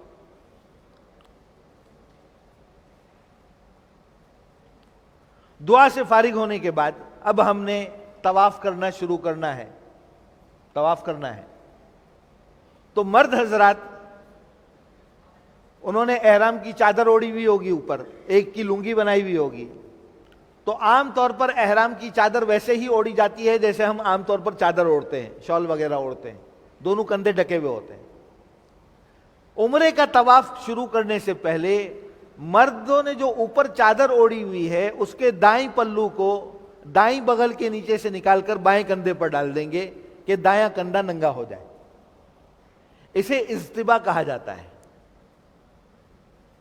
یہ عمرے کے طواف کے 7 چکروں میں سنت ہے۔ تو طواف شروع ہوتا ہے حجر اسود کے سامنے سے۔ بیت اللہ کے آپ کو پتا ہے 4 کونے ہیں، ایک کونے کے ساتھ حجر اسود لگا ہوا ہے۔ حجر اسود کے سامنے پہنچنے سے پہلے مرد اجتباء کر لیں، عورتیں اجتباء نہیں کرتی۔ اب ہم حجر اسود کی طرف چلنا شروع کریں۔ جب حجر اسود کے بالکل سامنے پہنچیں تو اپنا سینہ اور چہرہ حجر اسود کی طرف کریں۔ اب ہم نے 2 کام کر رہے ہیں۔ پہلا کام جو ہر طواف کی سنت ہے وہ حجر اسود کا استقبال ہے۔ اس کا طریقہ یہ ہے کہ حجر اسود کی طرف سینہ اور چہرہ کریں، اور اپنے دونوں ہاتھ جہاں ہم نماز کی تکبیر تحریمہ میں جہاں تک اٹھاتے ہیں وہاں تک دونوں ہاتھ اٹھائیں، اور بسم اللہ اللہ اکبر کہہ کر ہاتھوں کو نیچے لے آئیں۔ یہ حجر اسود کا استقبال ہے، یہ ہر طواف کی سنت ہے۔ دوسرا کام یہ کرنا ہے کہ ہم نے حجر اسود کا استلام کرنا ہے۔ حجر اسود کے استلام کا طریقہ یہ ہے کہ حجر اسود پر اپنے دونوں ہاتھ رکھے جائیں، اور جو درمیان کی جگہ ہے اس کو چوما جائے اور اس پر پیشانی لگائی جائے۔ احرام کی حالت میں ہم ایسا نہیں کریں گے۔ ایک وجہ تو رش ہے، ہم وہاں جا ہی نہیں سکتے۔ دوسری وجہ یہ کہ وہ حجر اسود پر خوشبو لگی ہوئی ہوتی ہے۔ اگر احرام کی حالت میں ہم نے اس پر ہاتھ لگا لیا تو ہاتھ میں خوشبو لگ جائے گی، جو احرام میں منع ہے۔ تو اب حجر اسود کا استلام کیسے کریں گے؟ تو حجر اسود کی طرف اپنے دونوں ہاتھوں کو پھیلائیں، ہتھیلیوں 8ویں مرتبہ استلام کریں گے۔ گویا ایک طواف کے اندر بیت اللہ کے 7 چکر لگائے جاتے ہیں اور حجر اسود کا 8 مرتبہ استلام کیا جاتا ہے۔ 8واں استلام کریں گے، طواف پورا ہو گیا۔ اب ہم اپنی چادر کو ٹھیک کر لیں گے، جیسے عام حالات میں پہنتے ہیں ویسے پہن لیتے ہیں۔ اب ایک بات کچھ باتوں کی وضاحت کر دوں۔ ایک تو یہ کہ بعض لوگ یہ سمجھتے ہیں، حج کی مختلف کتابیں بازار میں ملتی ہیں، اس میں طواف کے ہر چکر کی دعائیں لکھی ہوتی ہیں۔ ہم یہ سمجھتے ہیں کہ دوران طواف ان دعاؤں کا پورا کرنا ضروری ہے۔ ایسی کوئی بات نہیں ہے۔ اگر آپ دوران طواف کچھ بھی نہ پڑھیں، صرف نیت کر کے بیت اللہ کے چکر لگاتے رہیں، طواف کی نیت سے بیت اللہ کے گرد چکر لگاتے رہیں، طواف ہو جائے گا۔ وہ کتاب پکڑنے سے نقصان یہ ہوتا ہے، یا قرآن شریف ہاتھ میں لے کر بعض لوگ طواف کر رہے ہوتے ہیں، نقصان یہ ہوتا ہے کہ رش کے زمانے میں دھکا لگتا ہے، وہ کتاب اور قرآن شریف نیچے گرتی، اور رش کی وجہ سے ہم اسے اٹھا نہیں سکتے۔ اب وہ سب کی ٹھوکر کھاتا ہے اور ذریعہ ہم بن جاتے ہیں۔ میں نے پہلے بھی وضاحت کی، آپ کو دوران طواف دعا مانگنی ہے تو دعا مانگی جاتی ہے، دعا پڑھی نہیں جاتی۔ وہ تو کتابوں میں لکھی ہوئی عربی میں، آپ کو عربی آتی نہیں، تو آدمی مانگتا تو وہ ہے جس کا مطلب اسے معلوم ہو، اور اللہ کو ساری زبانیں آتی ہیں، تو جس زبان میں دعا مانگنا چاہیں دل ہی دل میں اللہ سے دعا مانگتے ہیں۔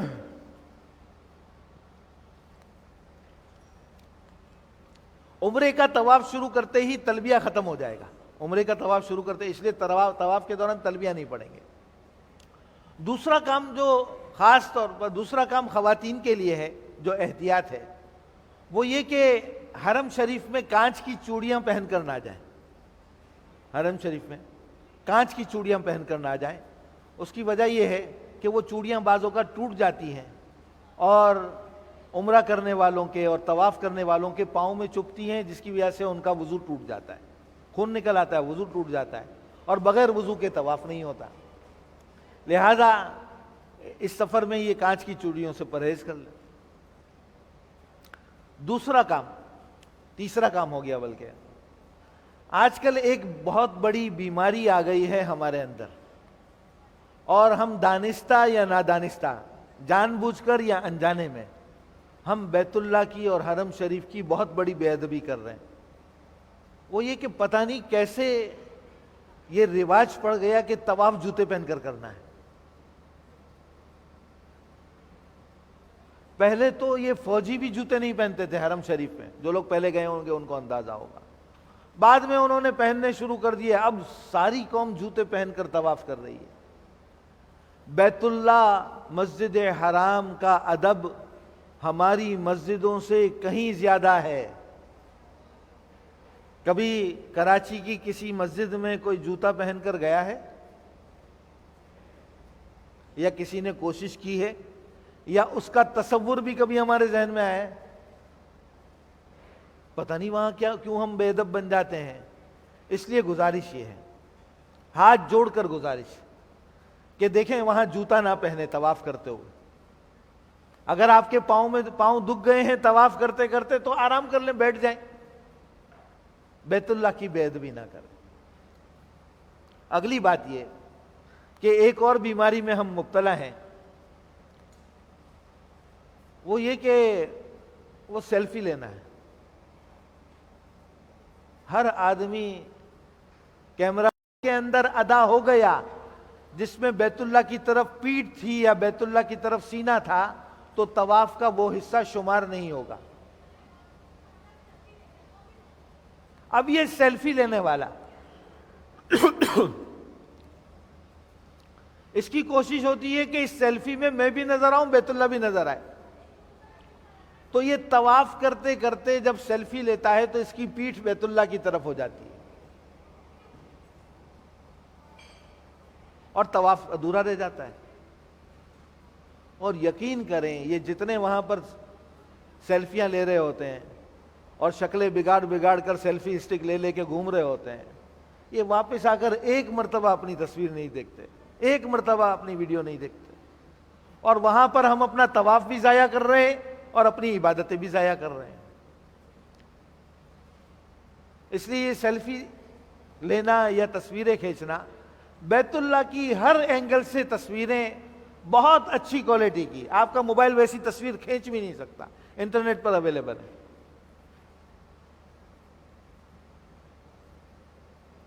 تو یہ تصویر نہ کھینچ۔ بہرحال طواف پورا ہو گیا۔ طواف کے 8ویں استلام کے بعد ہم سعی کے لیے 9واں استلام کریں گے، اور طواف پورا ہونے کے بعد ہم 2 رکعت واجب الطواف پڑھیں گے، 2 رکعت نماز پڑھیں گے۔ یہ طواف کے واجب ہیں، طواف چاہے کوئی بھی ہو، وقت کون کون سے وہ میں بتا چکا ہوں۔ اس کے بعد ہم سعی کے لیے چلے جائیں گے، صفا مروہ پر چڑھتے ہوئے سعی کی نیت کریں گے، چڑھتے ہوئے 3 مرتبہ اللہ اکبر اللہ اکبر اللہ اکبر، اور پھر اللہ کے حبیب علیہ الصلوۃ والسلام نے فرمایا ابدأ بما بدأ بہ اللہ، میں وہاں سے شروع کرتا ہوں جہاں سے اللہ نے شروع کیا، ان الصفا والمروۃ من شعائر اللہ، قرآن کریم کی یہ آیت پڑھی. پھر اس کے علاوہ اللہ کے حبیب علیہ السلام نے صفا پر یہ کلمات کہے, لا الہ الا اللہ وحدہ لا شریک لہ لہ الملک ولہ الحمد وہو علی کل شیء قدیر, جس کو ہم چوتھا کلمہ کہتے ہیں. پھر اللہ کے حبیب علیہ السلام نے وہ کلمات بھی پڑھے جو کل اور آج بہت ساروں کے اسٹیٹس پر لکھے ہوئے ہیں, لا الہ الا اللہ وحدہ, اللہ کے علاوہ کوئی عبادت کے لائق نہیں, جو اکیلا ہے, انجز وعدہ, جس نے اپنے وعدے کو پورا کیا, ونصر عبدا, اپنے بندوں کی مدد کی, اپنے بندے محمد رسول اللہ کی مدد کی, وہزم الاحزاب وحدہ, اور تنے تنہا تمام لشکروں کو شکست دی. یہ کلمات آپ علیہ السلام نے صفا پر پڑھے ہیں. اب ہم صفا پر پہنچ گئے, قبلہ رخ ہو کر ہم ہاتھ اٹھا کر دعا مانگیں گے. دعا کے بعد ہم مروہ کی طرف چلنا شروع کریں گے. راستے میں جب پہلی گرین لائٹ آئے گی تو مرد دوڑ لگائیں گے, عورتیں نارمل انداز میں چلتی رہیں گی. جب دوسری گرین لائٹ آئے گی تو مرد بھی چلنا چھوڑ دیں گے, دوڑنا چھوڑ دیں گے, صرف چلتے رہیں گے. چلتے چلتے مروہ پر پہنچ جائیں گے. یہ صفا سے مروہ تک ایک چکر پورا ہو گیا. پھر مروہ سے ہم واپس آئیں گے صفا کی طرف. راستے میں گرین لائٹس آئیں گی, مرد دوڑیں گے, صفا پر پہنچیں گے. جب صفا پر پہنچیں گے دعا مانگیں گے, جب مروہ پر پہنچیں گے دعا مانگیں گے. اور یہ جو 3 مرتبہ تکبیر کا کہنا, یہ سارے کلمات ہر مرتبہ صفا مروہ پر کہے جائیں گے. 7واں چکر مروہ پر پورا ہوگا. 7 چکر پورے ہونے کے بعد سعی ہو گئی. اب ہم اپنے سر کے بالوں کو منڈوا لیں گے. مردوں کے لیے افضل یہ ہے کہ اپنے سر کے بال منڈوا لیں. اللہ کے حبیب علیہ السلام نے 3 مرتبہ دعا کی ان لوگوں کے لیے جو حج اور عمرے کے احرام سے فارغ ہونے کے لیے اپنے سر کے بالوں کو منڈوا لیتے ہیں. اگر مرد کے بال انگلی کے 1 پورے سے زیادہ ہوں تو وہ اپنے سر کے بالوں کو 1/4 کٹوا بھی سکتا ہے, لیکن اس سے کم کٹوانے کی صورت میں احرام ختم نہیں ہوگا. عورتیں اپنے سر کے سارے بالوں کو ایک جگہ جمع کر کے انگلی کے 1 پورے کے بقدر کاٹ لیں. بال کٹتے ہی احرام کی پابندیاں ختم ہو گئی, عمرہ ہو گیا. اب ہم اپنے نارمل کپڑوں کے اندر آ جائیں گے اور حرم شریف کے اندر عبادتوں کے اندر مشغول رہیں گے. 8 ذی الحجہ تک کوشش کریں گے ہمارا زیادہ سے زیادہ وقت حرم شریف میں گزرے. میں نے پہلے بھی عرض کیا تھا کہ آدمی اپنے گھر میں اس کو بلاتا ہے جس سے محبت ہو. اچھا, کوئی آدمی ہمارے گھر میں آ جائے تو کچھ لوگ تو ایسے ہوتے ہیں کہ ہم ان کا اکرام کرتے ہیں, تھوڑی دیر ان سے بات چیت کی, پھر اس کو رخصت کر دیتے ہیں. کچھ لوگ ایسے ہوتے ہیں کہ ہمارا دل نہیں چاہتا کہ وہ واپس جائے, ہمارا دل چاہتا ہے وہ بیٹھا رہے, اور ہم چاہتے ہیں کہ وہ اپنی مصروفیات کینسل کر دے, ہم اپنی مصروفیات کینسل کر دیں اور ہم آپس میں بیٹھے رہیں. یہ محبت اور تعلق کی بات ہوگی. تو اللہ اپنے گھر میں تو بلا رہے ہیں, اب وہاں جا کر پتہ چلے گا بیت اللہ میں کتنی دیر بیٹھنے دیتے ہیں. زیادہ وقت ہوٹل میں گزر رہا ہے, زیادہ وقت مالز کے اندر گزر رہا ہے, یا زیادہ وقت حرم شریف میں گزر رہا ہے. کوشش کریں ہمارا زیادہ وقت حرم شریف میں گزرے.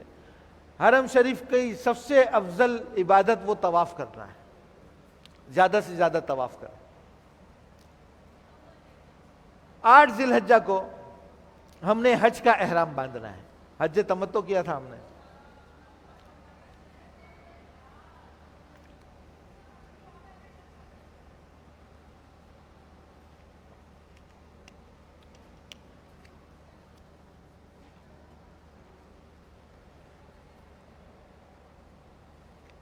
تو 8 ذی الحجہ کو ہم نے اپنے ہوٹل ہی سے حج کا احرام باندھ لینا ہے.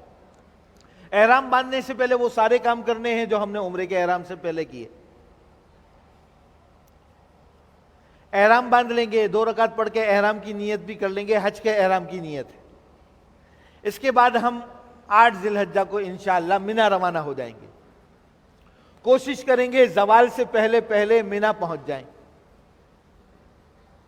منا پہنچنے کے بعد ہم نے وہاں ظہر کی نماز پڑھنی ہے, عصر پڑھنی ہے, مغرب پڑھنی ہے, عشاء پڑھنی ہے, اور 9 ذی الحجہ کی فجر پڑھنی ہے.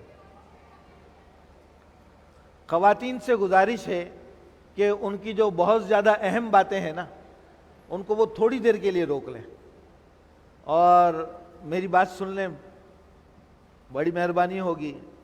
آپ کی آوازیں آتی ہیں تو ڈسٹربنس ہوتی ہے، بات کرنا مشکل ہو جاتی ہے. اللہ تعالیٰ آپ کو جزائے خیر عطا فرمائے اور مجھے ویسی بات کرنے کی توفیق نصیب فرمائے کہ آپ بھی دلچسپی سے میری بات سنیں. تو 8 ذی الحجہ کو مینا میں ہم نے 5 نمازیں پڑھنی ہیں. اچھا، اب ایک عجیب بات ہے، اللہ تعالیٰ نے انسان کو بہت سارے احکامات دیے ہیں، نماز، روزہ، زکوٰۃ. کسی حکم کو نازل کرتے ہوئے اللہ تعالیٰ نے یہ نہیں کہا کہ دیکھو لڑائی مت کرنا. نماز کا حکم دیا، نماز کے حکم کے ساتھ یہ نہیں کہا کہ لڑائی جھگڑا نہیں کرنا، گالی گلوچ نہیں کرنا. روزے کا حکم دیا، یہ حکم نہیں دیا کہ لڑائی جھگڑا نہیں کرنا. حج کا حکم دے رہے ہیں اللہ، کہہ رہے ہیں الحج اشہر معلومات فمن فرض فیہن الحج فلا رفث ولا فسوق ولا جدال فی الحج، کہ حج کے مشہور دن ہیں، حج کے مشہور مہینے ہیں. دیکھو حج کرنے جاؤ نا تو بے حیائی کی باتیں مت کرنا، گالی مت دینا، جھگڑا مت کرنا.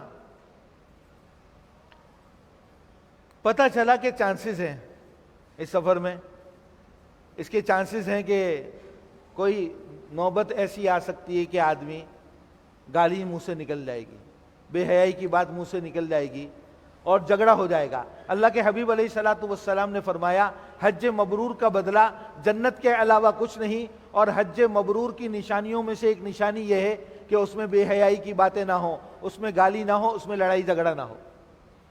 اور یہ لڑائی جھگڑا اور گالی کی نوبت سب سے زیادہ 8 ذی الحجہ کو آتی ہے. کیوں آتی ہے؟ اس کی ایک وجہ تو آج کل کی یہ گرمی ہے. ٹھیک ہے جی، گرمی بہت زیادہ ہے. آدمی بس کے ذریعے تھوڑا سا فاصلہ ہے، مکہ مکرمہ سے تقریباً 5 کلومیٹر کے فاصلے پر مینا ہے، اور رش کی وجہ سے اس میں ٹائم لگ جاتا ہے. جب مینا پہنچتا ہے آدمی، اب مدینہ منورہ میں 5 سٹار ہوٹل کے اندر، مکہ مکرمہ میں 5 سٹار ہوٹل، عزیزیہ کی بلڈنگ کے اندر بہترین انتظام، 4 آدمی ہیں، کمرے کے اندر ہی واش روم ہے، کھانے پینے کی کوئی پریشانی نہیں ہے، کوئی لائن میں لگنا نہیں پڑ رہا. اب جب آدمی مینا پہنچتا ہے اور مینا میں پہنچ کر اپنا بستر دیکھتا ہے تو اس بستر کی چوڑائی 18 انچ. اب آدمی کبھی اس بستر کو دیکھتا ہے، کبھی اپنی کمر کو دیکھتا ہے. وہ یہ سوچتا ہے کہ میں اس پر سوؤں گا کیسے، اور بستر سے بستر جڑا ہوا ہے کہ آدمی کروٹ لے تو برابر والا سلام کرے. اور بہت ساری چیزیں ہوں گی، وہ میرے بیان کرنے کی نہیں ہے، وہ عثمان کے بیان کرنے کی ہے، وہ عثمان بیان کریں گے. ٹھیک ہے جی، ابھی تھوڑی دیر میں. تو ان چیزوں کی وجہ سے بعض اوقات آدمی جھنجھلا جاتا ہے اور جھگڑا ہو جاتا ہے. تو اس موقع پر اپنی حفاظت کرنی ہے. دیکھیں، شیطان کبھی بھی نہیں چاہے گا کہ جیسے ڈاکو نہیں چاہتا نا کہ کسی کے پاس مال رہے، اسی طرح آپ نیکیوں کے اعتبار سے مالدار ہوں گے. عمرہ کیا، بیت اللہ کی زیارت کی، طواف کیے، سعی کی، نوافل پڑھے، تلاوت کی، تو شیطان چاہے گا کہ آپ کو صاف کر دے، جتنی نیکیاں کمائی ہیں سب یہیں چھوڑ کے چلے جائیں. اور اس کا بڑا حملہ ہوتا ہے مینا میں. تو اپنی حفاظت کریں، اپنے اعمال کی حفاظت کریں. آپ کے جھنجھلانے سے، آپ کے غصہ کرنے سے گرمی کم نہیں ہوگی، آپ کے غصہ کرنے سے اس بستر کی چوڑائی بھی نہیں بڑھے گی، اور آپ کے غصہ کرنے کی وجہ سے جو بیت الخلاء پر لائن لگی ہوئی ہے وہ بھی کم نہیں ہوگی، اتنی ہی رہے گی. سرکاری جو حاجی ہوتے ہیں نا، جو ہمارے گورنمنٹ آف پاکستان کی طرف سے جاتے ہیں، تو غالباً 70 آدمیوں پر ایک بیت الخلاء ہوتا ہے. ٹھیک ہے جی، ایسے ہی ہے، 100 آدمیوں پر ایک بیت الخلاء ہوتا ہے. ٹھیک ہے جی. تو اس سے آپ کو اندازہ ہوگا کہ وہاں رش کی کیا کوئی کیفیت ہوتی ہے. اور یونیورسل ایکسپریس میں کیا ہوگا وہ میں نے آپ کو بتا دیا، وہ عثمان.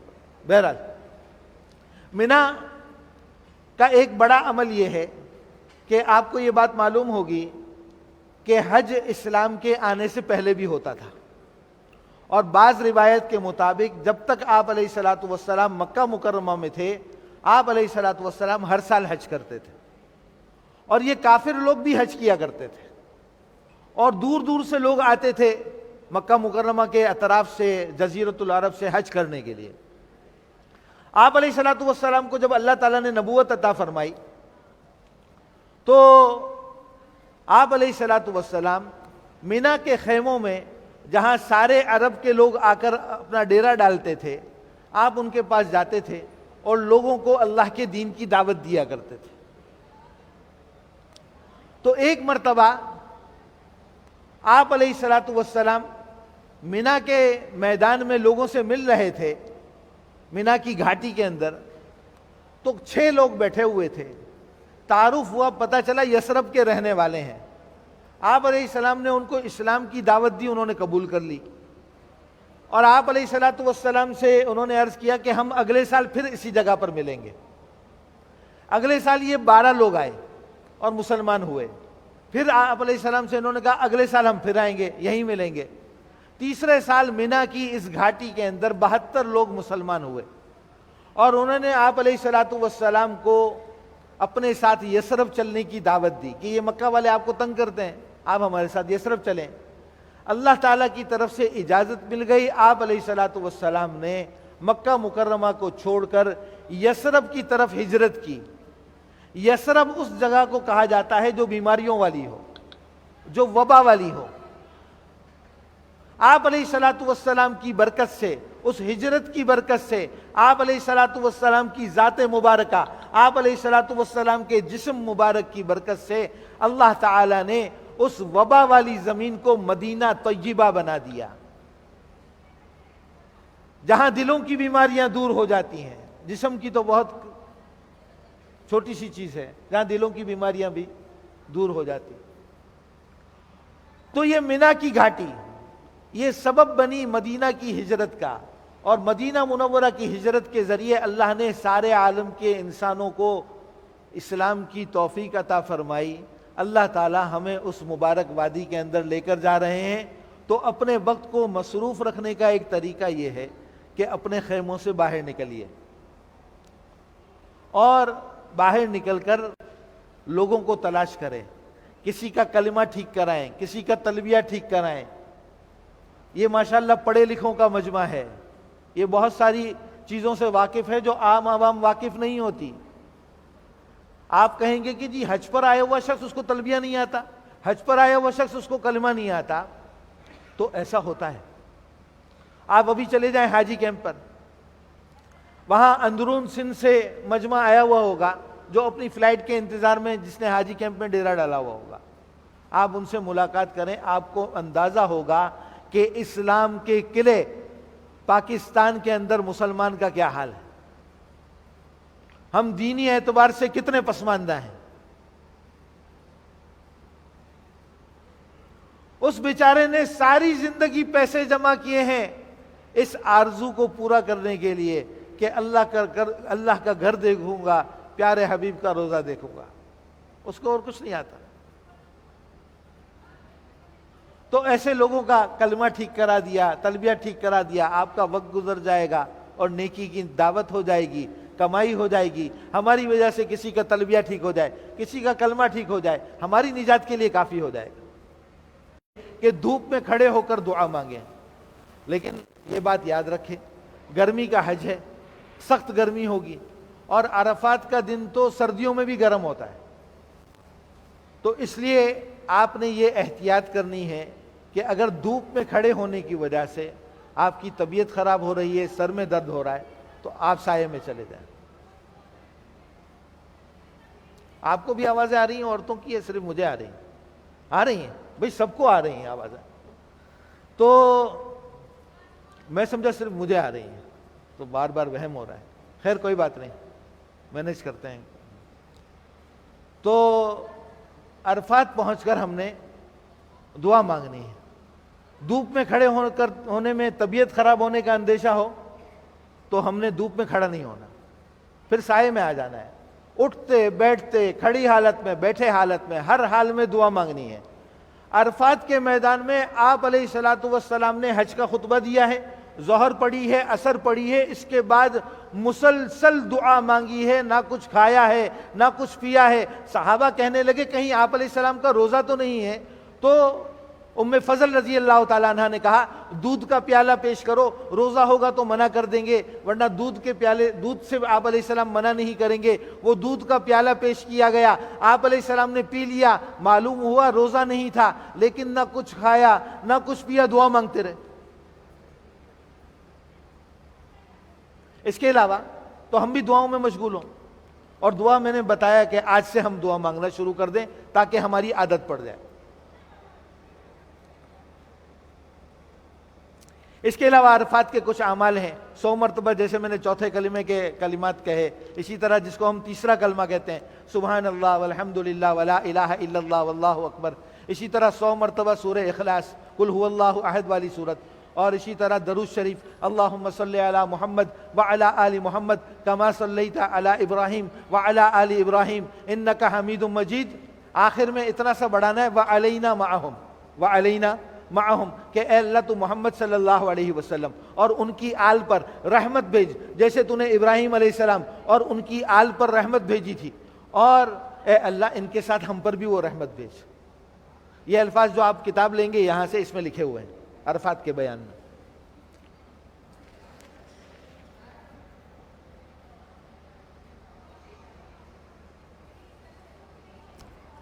عرفات میں جب سورج غروب ہو جائے گا تو ہم مغرب کی نماز نہیں پڑھیں گے۔ بس کر دے بیٹا، کتنا پانی پیوں گا۔ عرفات میں جب سورج غروب ہو جائے گا تو ہم مغرب کی نماز نہیں پڑھیں گے اور عرفات روانہ ہو جائیں گے۔ عرفات پہنچنے کے بعد جب عشاء کا وقت شروع ہو جائے گا تو اس کے بعد ہم مغرب اور عشاء کی نمازیں اکٹھی پڑھیں گے۔ پہلے مغرب کی نماز پھر عشاء کی نماز۔ اس کے بعد ہم نے مزدلفہ سے شیطان کو مارنے کے لیے کنکریاں جمع کر دی۔ شیطان کو کنکریاں 3 دن مارنا واجب ہے، چوتھے دن کنکری مارنا سنت ہے۔ جو حاجی شیطان کو 3 دن کنکریاں ماریں گے وہ کم از کم 49 کنکریاں جمع کریں گے، 49، اور جو چوتھے دن بھی کنکریاں ماریں گے وہ کم از کم 70 کنکریاں جمع کریں گے۔ کنکریاں جمع کرنے کے بعد ان کو دھو لینا مستحب ہے۔ مزدلفہ سے کنکریاں جمع کرنا مستحب ہے، ورنہ یہ کنکریاں کہیں سے بھی جمع کی جا سکتی ہیں۔ اس کے بعد ہم آرام کریں گے۔ مزدلفہ کی رات میں آرام کرنا بہت زیادہ ضروری ہے۔ بعض روایات کے مطابق آپ علیہ الصلوۃ والسلام نے مزدلفہ کی رات میں تہجد نہیں پڑھی، اپنی امت کو سکھانے کے لیے کہ یہ رات آرام کی رات ہے۔ ہاں اس میں عبادت کا بھی بڑا ثواب ہے، تو ذکر اذکار کرتے کرتے سو جائیں۔ ہاں کسی کو نیند نہ آ رہی ہو تو بے شک تہجد بھی پڑھ لیں، لیکن وہاں نیند آ جاتی ہے تو آرام کیوں کرنا ہے؟ کیونکہ اگلا دن جو ہے 10 ذی الحجہ کا، وہ حج کا مصروف ترین دن ہے، حج کا مصروف ترین دن ہے۔ بہرحال رات کو آرام کریں گے، فجر اول وقت میں پڑھیں گے۔ اول وقت میں فجر پڑھنے کے بعد ہم وقوف مزدلفہ کریں گے، کھڑے ہو کر دعا مانگیں گے۔ یہ حج کے واجبات میں سے ایک واجب ہے، حج کے واجبات میں سے تھوڑی دیر کھڑے ہو کر دعا مانگنا، یہ قبولیت کی جگہ ہے۔ آپ علیہ الصلوۃ والسلام جب مزدلفہ میں دعا سے فارغ ہوئے تو آپ علیہ السلام مسکرا رہے تھے۔ حضرت ابو بکر اور حضرت عمر رضی اللہ تعالیٰ عنہ نے دیکھا تو کہنے لگے یا رسول اللہ، اللہ تعالیٰ آپ کو مسکراتا رکھے، اس وقت مسکرانے کی کیا وجہ ہوئی؟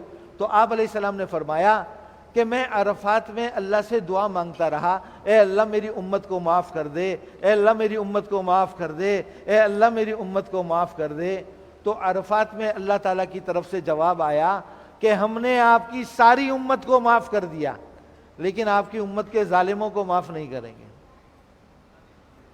تو میں مزدلفہ پہنچ کر اللہ تعالیٰ سے دعا کرنے لگا کہ اے اللہ تو میری امت کے ظالم کو بھی معاف کر دے۔ آپ علیہ السلام تو رحمت للعالمین ہے، ظالم کے لیے بھی رحمت ہے، مظلوم کے لیے بھی رحمت۔ تو اے اللہ تو میری امت کے ظالموں کو بھی معاف کر دے۔ اے اللہ تم مظلوم کو بڑی جنت دے دینا، اے اللہ تم مظلوم کو بڑی جنت دے دینا تاکہ وہ ظالم کو معاف کر دے، اس طرح ظالم بھی بچ جائے گا، مظلوم بھی خوش ہو جائے گا۔ تو مزدلفہ میں اللہ تعالیٰ نے میری اس دعا کو قبول کر لیا کہ ہاں ہم نے آپ کی امت کے ظالموں کو بھی معاف کر دیا۔ تو میں جب دعا سے فارغ ہوا تو میں نے دیکھا کہ شیطان مارے افسوس کے، مارے خجالت کے اپنے سر پر مٹی ڈال رہا ہے، میں اس کو دیکھ کر مسکرا رہا تھا۔ تو مزدلفہ میں دعا مانگنی ہے۔ اب ہم مزدلفہ سے منا جائیں گے، طریقہ کار کیا ہوگا وہ ابھی تھوڑی دیر میں آپ کو پتہ چل جائے گا۔ 10 ذی الحجہ کو سب سے پہلا کام ہم نے کرنا ہے کہ بڑے شیطان کو 7 کنکریاں مارنی۔ بڑے شیطان کے پاس جائیں گے، اس کو 7 کنکریاں ماریں گے۔ مرد حضرات اپنے ہاتھ کو اتنا بلند کریں کہ بغل کی سفیدی نظر آنے لگے، اور کنکری کو اپنی شہادت کی انگلی اور انگوٹھے سے پکڑیں، بسم اللہ اللہ اکبر کہہ کر کنکری پھینکیں۔ ایک مرتبہ میں ایک کنکری پھینکیں۔ کسی نے 7 کنکریاں ایک ساتھ پھینک دیں تو اس سے کنکریاں ایک ہی کاؤنٹ ہوں گی، پھر 7 کنکریاں آپ کو الگ الگ مارنی ہوگی۔ 7 کنکریاں مارنے کے بعد رمی ختم ہو گئی، اب آپ نے قربانی کرنی ہے۔ قربانی کا کیا طریقہ کار ہوگا یہ ابھی بتا دیا جائے گا۔ اتنا سمجھ لیں کہ یہ حج کے شکرانے کی قربانی ہے، اس کا بقر عید کی قربانی سے کوئی تعلق نہیں ہے، اس کا بقر عید کی قربانی سے کوئی تعلق نہیں، اور یہ قربانی صرف وہاں حدود حرم کے اندر ہی ہو سکتی ہے، ٹھیک ہے جی؟ کم از کم ایک بکرا یا بکری حدود حرم میں کاٹنا۔ جب قربانی ہو جائے تو اس کے بعد ہم اپنے سر کے بالوں کو منڈوا لیں گے، عورتیں اسی طرح اپنے سر کے بالوں کو کتر لیں گی۔ یہ بات یاد رکھیں، اگر حج کے سارے افعال سوائے بال کٹوانے کے ہو چکے ہیں، صرف بال کٹوانا باقی ہے، تو آدمی اپنے بال خود بھی کاٹ سکتا ہے اور اپنے بال کٹنے سے پہلے دوسروں کے بال بھی کاٹ سکتا ہے، ٹھیک ہے جی؟ بال کٹتے ہی احرام کی ساری پابندیاں ختم ہو گئیں۔ اب احرام کی صرف ایک پابندی باقی ہے کہ میاں بیوی ایک دوسرے کے لیے حلال نہیں ہوئے۔ وہ حلال ہوں گے طواف زیارت کرنے کے بعد۔ طواف زیارت کا وقت 10 ذی الحجہ کی فجر سے لے کے 12 ذی الحجہ کی مغرب تک ہے، اس دوران کسی بھی وقت یہ طواف کیا جا سکتا ہے۔ یہ طواف عام طور پر عام کپڑوں کے اندر ہوتا ہے، اور اس طواف کے بعد حج کی سعی بھی ہوتی ہے۔ عام کپڑوں کے اندر طواف ہوتا ہے، اس میں رمل عام کپڑوں کی وجہ سے نہیں ہوتا اور استباء نہیں ہوتا، لیکن رمل ہوتا ہے، ٹھیک ہے جی؟ طواف سے فارغ ہوں گے، طواف کر لیں گے، جیسے نفلی طواف کرتے ہیں ویسے ہی یہ طواف ہوتا ہے۔ طواف سے فارغ ہوتے ہی احرام کی ساری پابندیاں ختم ہو گئی۔ اس کے بعد ہم حج کی سعی کر لیں گے۔ حج کی سعی کرنے کے بعد ہم واپس منا آ جائیں گے۔ کو کنکریاں مارنے کے بعد دعا نہ مانگنا سنت ہے۔ کنکریاں مارنے کے بعد ہم واپس اپنے منا کے خیمے میں آ جائیں گے اور منا رات وہیں گزاریں گے۔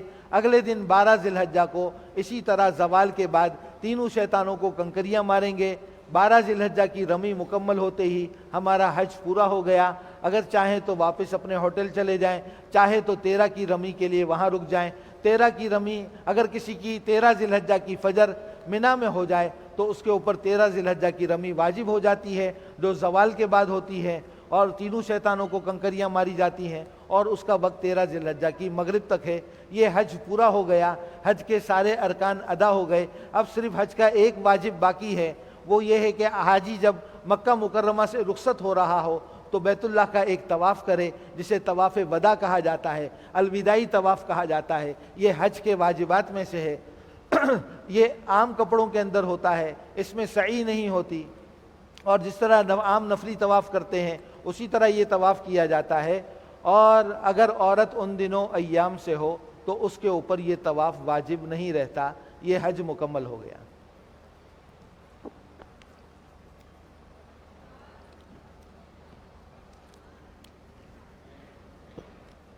حج کے سفر سے ایک اور سفر جڑا ہوا ہے اور بہت مبارک سفر ہے، نہ ہو تمہارے سارے اعمال ضائع ہو جائیں، تمہیں پتہ بھی نہ چلے۔ روزہ مبارک کے اوپر آیت لکھی ہوئی ہے، ان الذین یغضون اصواتهم عند رسول اللہ اولئک الذین امتحن اللہ قلوبهم للتقوی وہ لوگ جو میرے نبی کے سامنے اپنی آوازوں کو نیچا رکھتے ہیں، اللہ تعالیٰ نے ان کے دلوں کو تقوی کے لیے پسند کر لیا۔ نیا لباس پہنے، اللہ توفیق دے، ورنہ کمر کے اندر اللہ فرماتے ہیں یا ایھا الذین آمنوا اذا ناجیتم الرسول فقدموا بین یدی نجواکم صدقہ، اے ایمان والو جب میرے نبی کے پاس آیا کرو نا کچھ بات کرنے کے لیے تو کچھ صدقہ دے کر آیا کرو۔ پہلے واجب تھا، اب واجب نہیں ہے، مستحب ہے، تو ہم صدقہ دے دیں جتنی توفیق ہو، کوئی مقدار مقرر نہیں ہے۔ مسجد میں سنت کے مطابق داخل ہو، کسی کو دھکا نہ دیں، کسی سے الجھے نہ، آگے صف میں جانے کے لیے کسی کی گردن نہ پھلانگیں، جہاں جگہ ملے بیٹھ جائیں، مکروہ وقت نہ ہو تحیت المسجد پڑھیں، فرض نماز کا وقت ہو نماز میں شامل ہو جائیں۔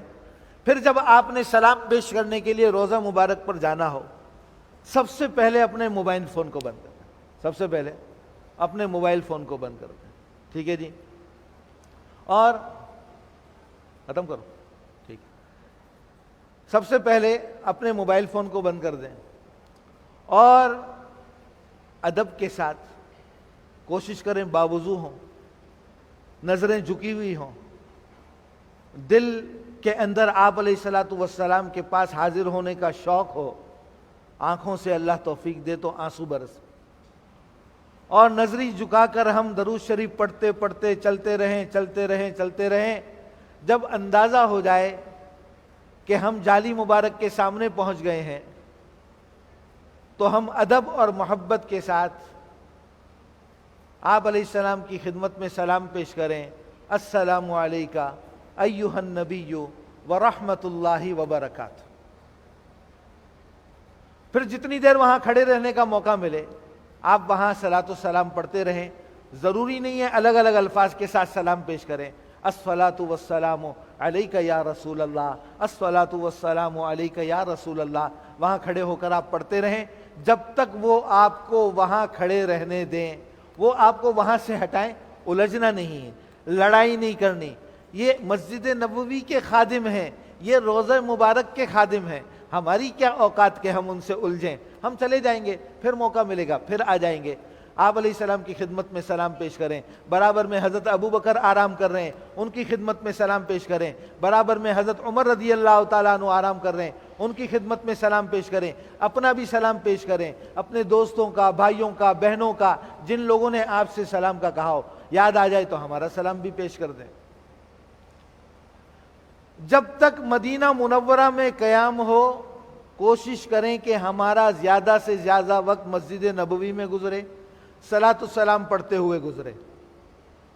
مسجد نبوی میں کہیں سے بھی سلام پیش کیا جا سکتا ہے، وہاں اگر آپ کو زیادہ کھڑے رہنے کا موقع نہیں ملتا مسجد نبوی کا ایک کونا پکڑ لیں اور سلام پیش کر دیں، اہل مدینہ کا اکرام کریں، وہاں سے کوئی چیز خریدیں تو یہ نیت کریں کہ یہ اس لیے خرید رہا ہوں کہ اس سے اہل مدینہ کو فائدہ ہوگا۔ مدینہ منورہ کا ایک قبرستان ہے جو اب مسجد نبوی سے متصل ہے، جنت البقیع، وہاں حضرت عثمان رضی اللہ تعالیٰ عنہ آرام کر رہے ہیں، امہات المؤمنین آرام کر رہی ہیں، وہاں حاضر ہوں، ان کی خدمت میں سلام پیش کریں۔ مردوں کو اندر جانے کی اجازت ہے، عورتیں باہر سے ہی سلام پیش کرتی ہیں۔ اسی طرح مدینہ منورہ میں ایک مسجد ہے، قرآن کہتا ہے لَمَسْجِدٌ أُسِّسَ عَلَى التَّقْوَى مِنْ أَوَّلِ يَوْمٍ أَحَقُّ أَن تَقُومَ فِيهِ، کہ اس مسجد کی بنیاد تقوی پر ہے۔ آپ علیہ السلام نے فرمایا جو اپنے گھر سے وضو کر کے چلا مسجد قباء آ کر اس نے 2 رکعت نماز پڑھی، وہ ایسا ہے جیسے اس نے عمرہ کیا۔ مدینہ کا عمرہ بڑا آسان ہے جی، مکہ کے عمرے میں تو طواف بھی کرو، صحیح بھی کرو، گنجے بھی ہو جاؤ۔ مدینہ کا عمرہ کتنا آسان، وضو کر کے گئے وہاں جا کے 2 رکعت پڑھ لی۔ اللہ تعالی ہمیں توفیق عطا فرمائے، زیادہ وقت ہمارا مسجد نبوی میں گزرے، فرض نمازوں کے علاوہ زیادہ وقت ہمارا درود شریف پڑھنے میں، قرآن کی تلاوت میں گزرے۔ پھر جب رخصت کا وقت آئے تو ندامت ہو کہ ہم نے حق ادا نہیں کیا حاضری کا، آنکھوں سے اللہ توفیق دے آنسو بہہ رہے ہوں، دل کے اندر افسوس ہو کہ مدینہ منورہ سے رخصت ہونے کا وقت ہے، اور زبان پر یہ دعا ہو کہ اللہ تعالیٰ اس حاضری کو قبول فرما اور آئندہ کے لیے بار بار کی مرتے دم کی حاضری مقدر فرما۔ اللہ تعالی ہم سب کو عمل کرنے کی توفیق نصیب فرمائے، اور حج پر جانے سے پہلے وہ آداب اور کیفیات جو اللہ کو مطلوب ہیں وہ اللہ ہمیں عطا فرمائے اور ہماری اس حاضری کو قبول فرمائے۔ اللہ وآخر دعوانا ان الحمد للہ رب العالمین۔ کوئی بات پوچھنی ہو تو آپ پوچھ سکتے ہیں۔ یہ خواتین کی طرف سے کچھ سوالات آئے ہیں، میں ان کا جواب دیتا ہوں، تب تک آپ مائک سنبھال لیں، میں انشاءاللہ جواب دینے کی کوشش کرتا ہوں۔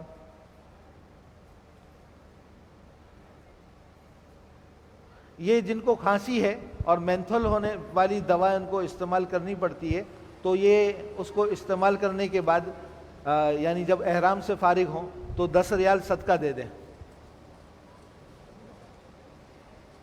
کمر کے دانے میں پس ہو جاتی ہے، کوئی بات نہیں، اس کا ٹریٹمنٹ کرتے رہیں، کوئی اچھا آپ جو ہے وہ مرہم لے جائیں جو آپ احرام کی حالت میں لگاتی رہیں، پس نکلنے سے احرام پر کوئی فرق نہیں پڑتا۔ جو خواتین پردہ کرتی ہیں، ہاں جی بہت اہم بات ہے، احرام کی حالت میں بھی عورت کے لیے پردہ کرنا ویسے ہی ضروری ہے جیسے عام حالت میں عورت کے لیے پردہ کرنا ضروری ہے۔ فرق صرف اتنا ہے کہ احرام کی حالت میں عورت پردہ اس طرح نہیں کر سکتی کہ اس کا نقاب چہرے سے ٹکراتا ہو، لہٰذا ایسے نقاب کا انتظام کرنا ہوگا جس سے چہرے کا پردہ بھی ہو جائے اور کپڑا بھی چہرے سے نہ ٹکرائے۔ اچھا، بالوں کو چہرے سے دور کرنے کے لیے عورتوں کے لیے تو سلائی والی کوئی بھی چیز منع نہیں ہے، نہ سلے ہوئے کپڑے نہ کچھ، سب پہن سکتی ہیں وہ، بس سنت اور شریعت کے مطابق ہو لباس۔ اچھا، ماتھا کھلا ہوا ہو اور مطلب وہ جو سر پر کیپ وغیرہ پہنتے ہیں یا نقاب وغیرہ باندھتے ہیں تو اس کا کچھ حصہ پیشانی پر بھی آ جاتا ہے تو وہ چوتھائی سے کم ہوتا ہے، لہذا اس کے استعمال میں کوئی حرج نہیں ہے۔ آج کل ایک چھتری نکلی ہوئی ہے عجیب و غریب، وہ انتہائی بے ڈھنگی لگتی ہے دیکھنے میں تو، لیکن وہ گرمی کی وجہ سے لوگ اپنے سر پر پہنتے ہیں۔ اب وہ ایک پٹی سے سر پر پہنی جاتی ہے، تو مرد اس کو پہنتے ہوئے احتیاط کریں کہ اس کی پٹی بعض اوقات بہت چوڑی ہوتی ہے، ٹھیک ہے جی، تو وہ اس کی وجہ سے سر چوتھائی ڈھک گیا تو دم آ جائے گا۔ عورتوں کے لیے کوئی مسئلہ نہیں ہے۔ منی، عرفات، مزدلفہ میں قصر نماز پڑھیں گے یا پوری پڑھیں گے، اس میں ویسے تو اختلافی مسئلہ ہے، میں آپ لوگوں کے لیے جو آسان مسئلہ ہے وہ بتا دیتا ہوں۔ تو وہ یہ ہے کہ اگر منی جانے سے پہلے مکہ مکرمہ میں آپ کے 15 دن یا اس سے زیادہ ہو گئے ہیں تو آپ مقیم ہیں، سب جگہ آپ پوری نماز پڑھیں گے۔ اور اگر منی جانے سے پہلے مکہ مکرمہ میں آپ کے 15 دن نہیں ہوئے تو آپ مسافر ہیں، آپ مکہ میں بھی قصر نماز پڑھیں گے اگر آپ اکیلے پڑھ رہے ہیں، امام کے پیچھے پڑھ رہے ہیں تو جتنی امام پڑھائے گا اتنی پڑھیں گے، اور منی، عرفات، مزدلفہ میں بھی قصر نماز پڑھی جائے گی۔ حج کے ایام میں سن اسکرین یا سن بلاک اگر بغیر خوشبو کا ہو اور اس کی تہ نہ جمتی ہو، ایک تو بغیر خوشبو کا ہو اور اس بعض سن بلاک ہوتے ہیں چہرے پر لگاتے ہیں اس کی تہ بن جاتی ہے سفید رنگ کی، وہ احرام کی حالت میں استعمال نہیں کر سکتے۔ 2 شرطیں ہیں سن بلاک میں، ایک تو اس میں خوشبو نہ ہو، دوسرا ٹرانسپیرنٹ ہو، اس کی تہ نہ جمتی ہو۔ جو لوگ پہلے مکہ مکرمہ جا رہے ہیں وہ جاتے ہوئے عمرے کا احرام باندھیں گے، عمرہ کریں گے، پھر وہ مدینہ چلے جائیں گے، مدینہ سے واپسی میں پھر احرام باندھ کر آنا ہوگا۔ جب بھی مکہ مکرمہ جانا ہوگا ہم نے عمرے کا احرام یا حج کا احرام باندھ کر جانا ہوگا۔ روزہ مبارک پر حاضری دینے سے پہلے صدقہ کس کو دینا ہے؟ جی باہر آپ کو مل جائیں گے انشاءاللہ، مسجد نبوی کے باہر صفائی والے بھی گھوم رہے ہوتے ہیں، مسجد کے اندر صدقہ نہیں دینا چاہیے، مسجد کے باہر دے سکتے ہیں۔ اور کوئی بات جی؟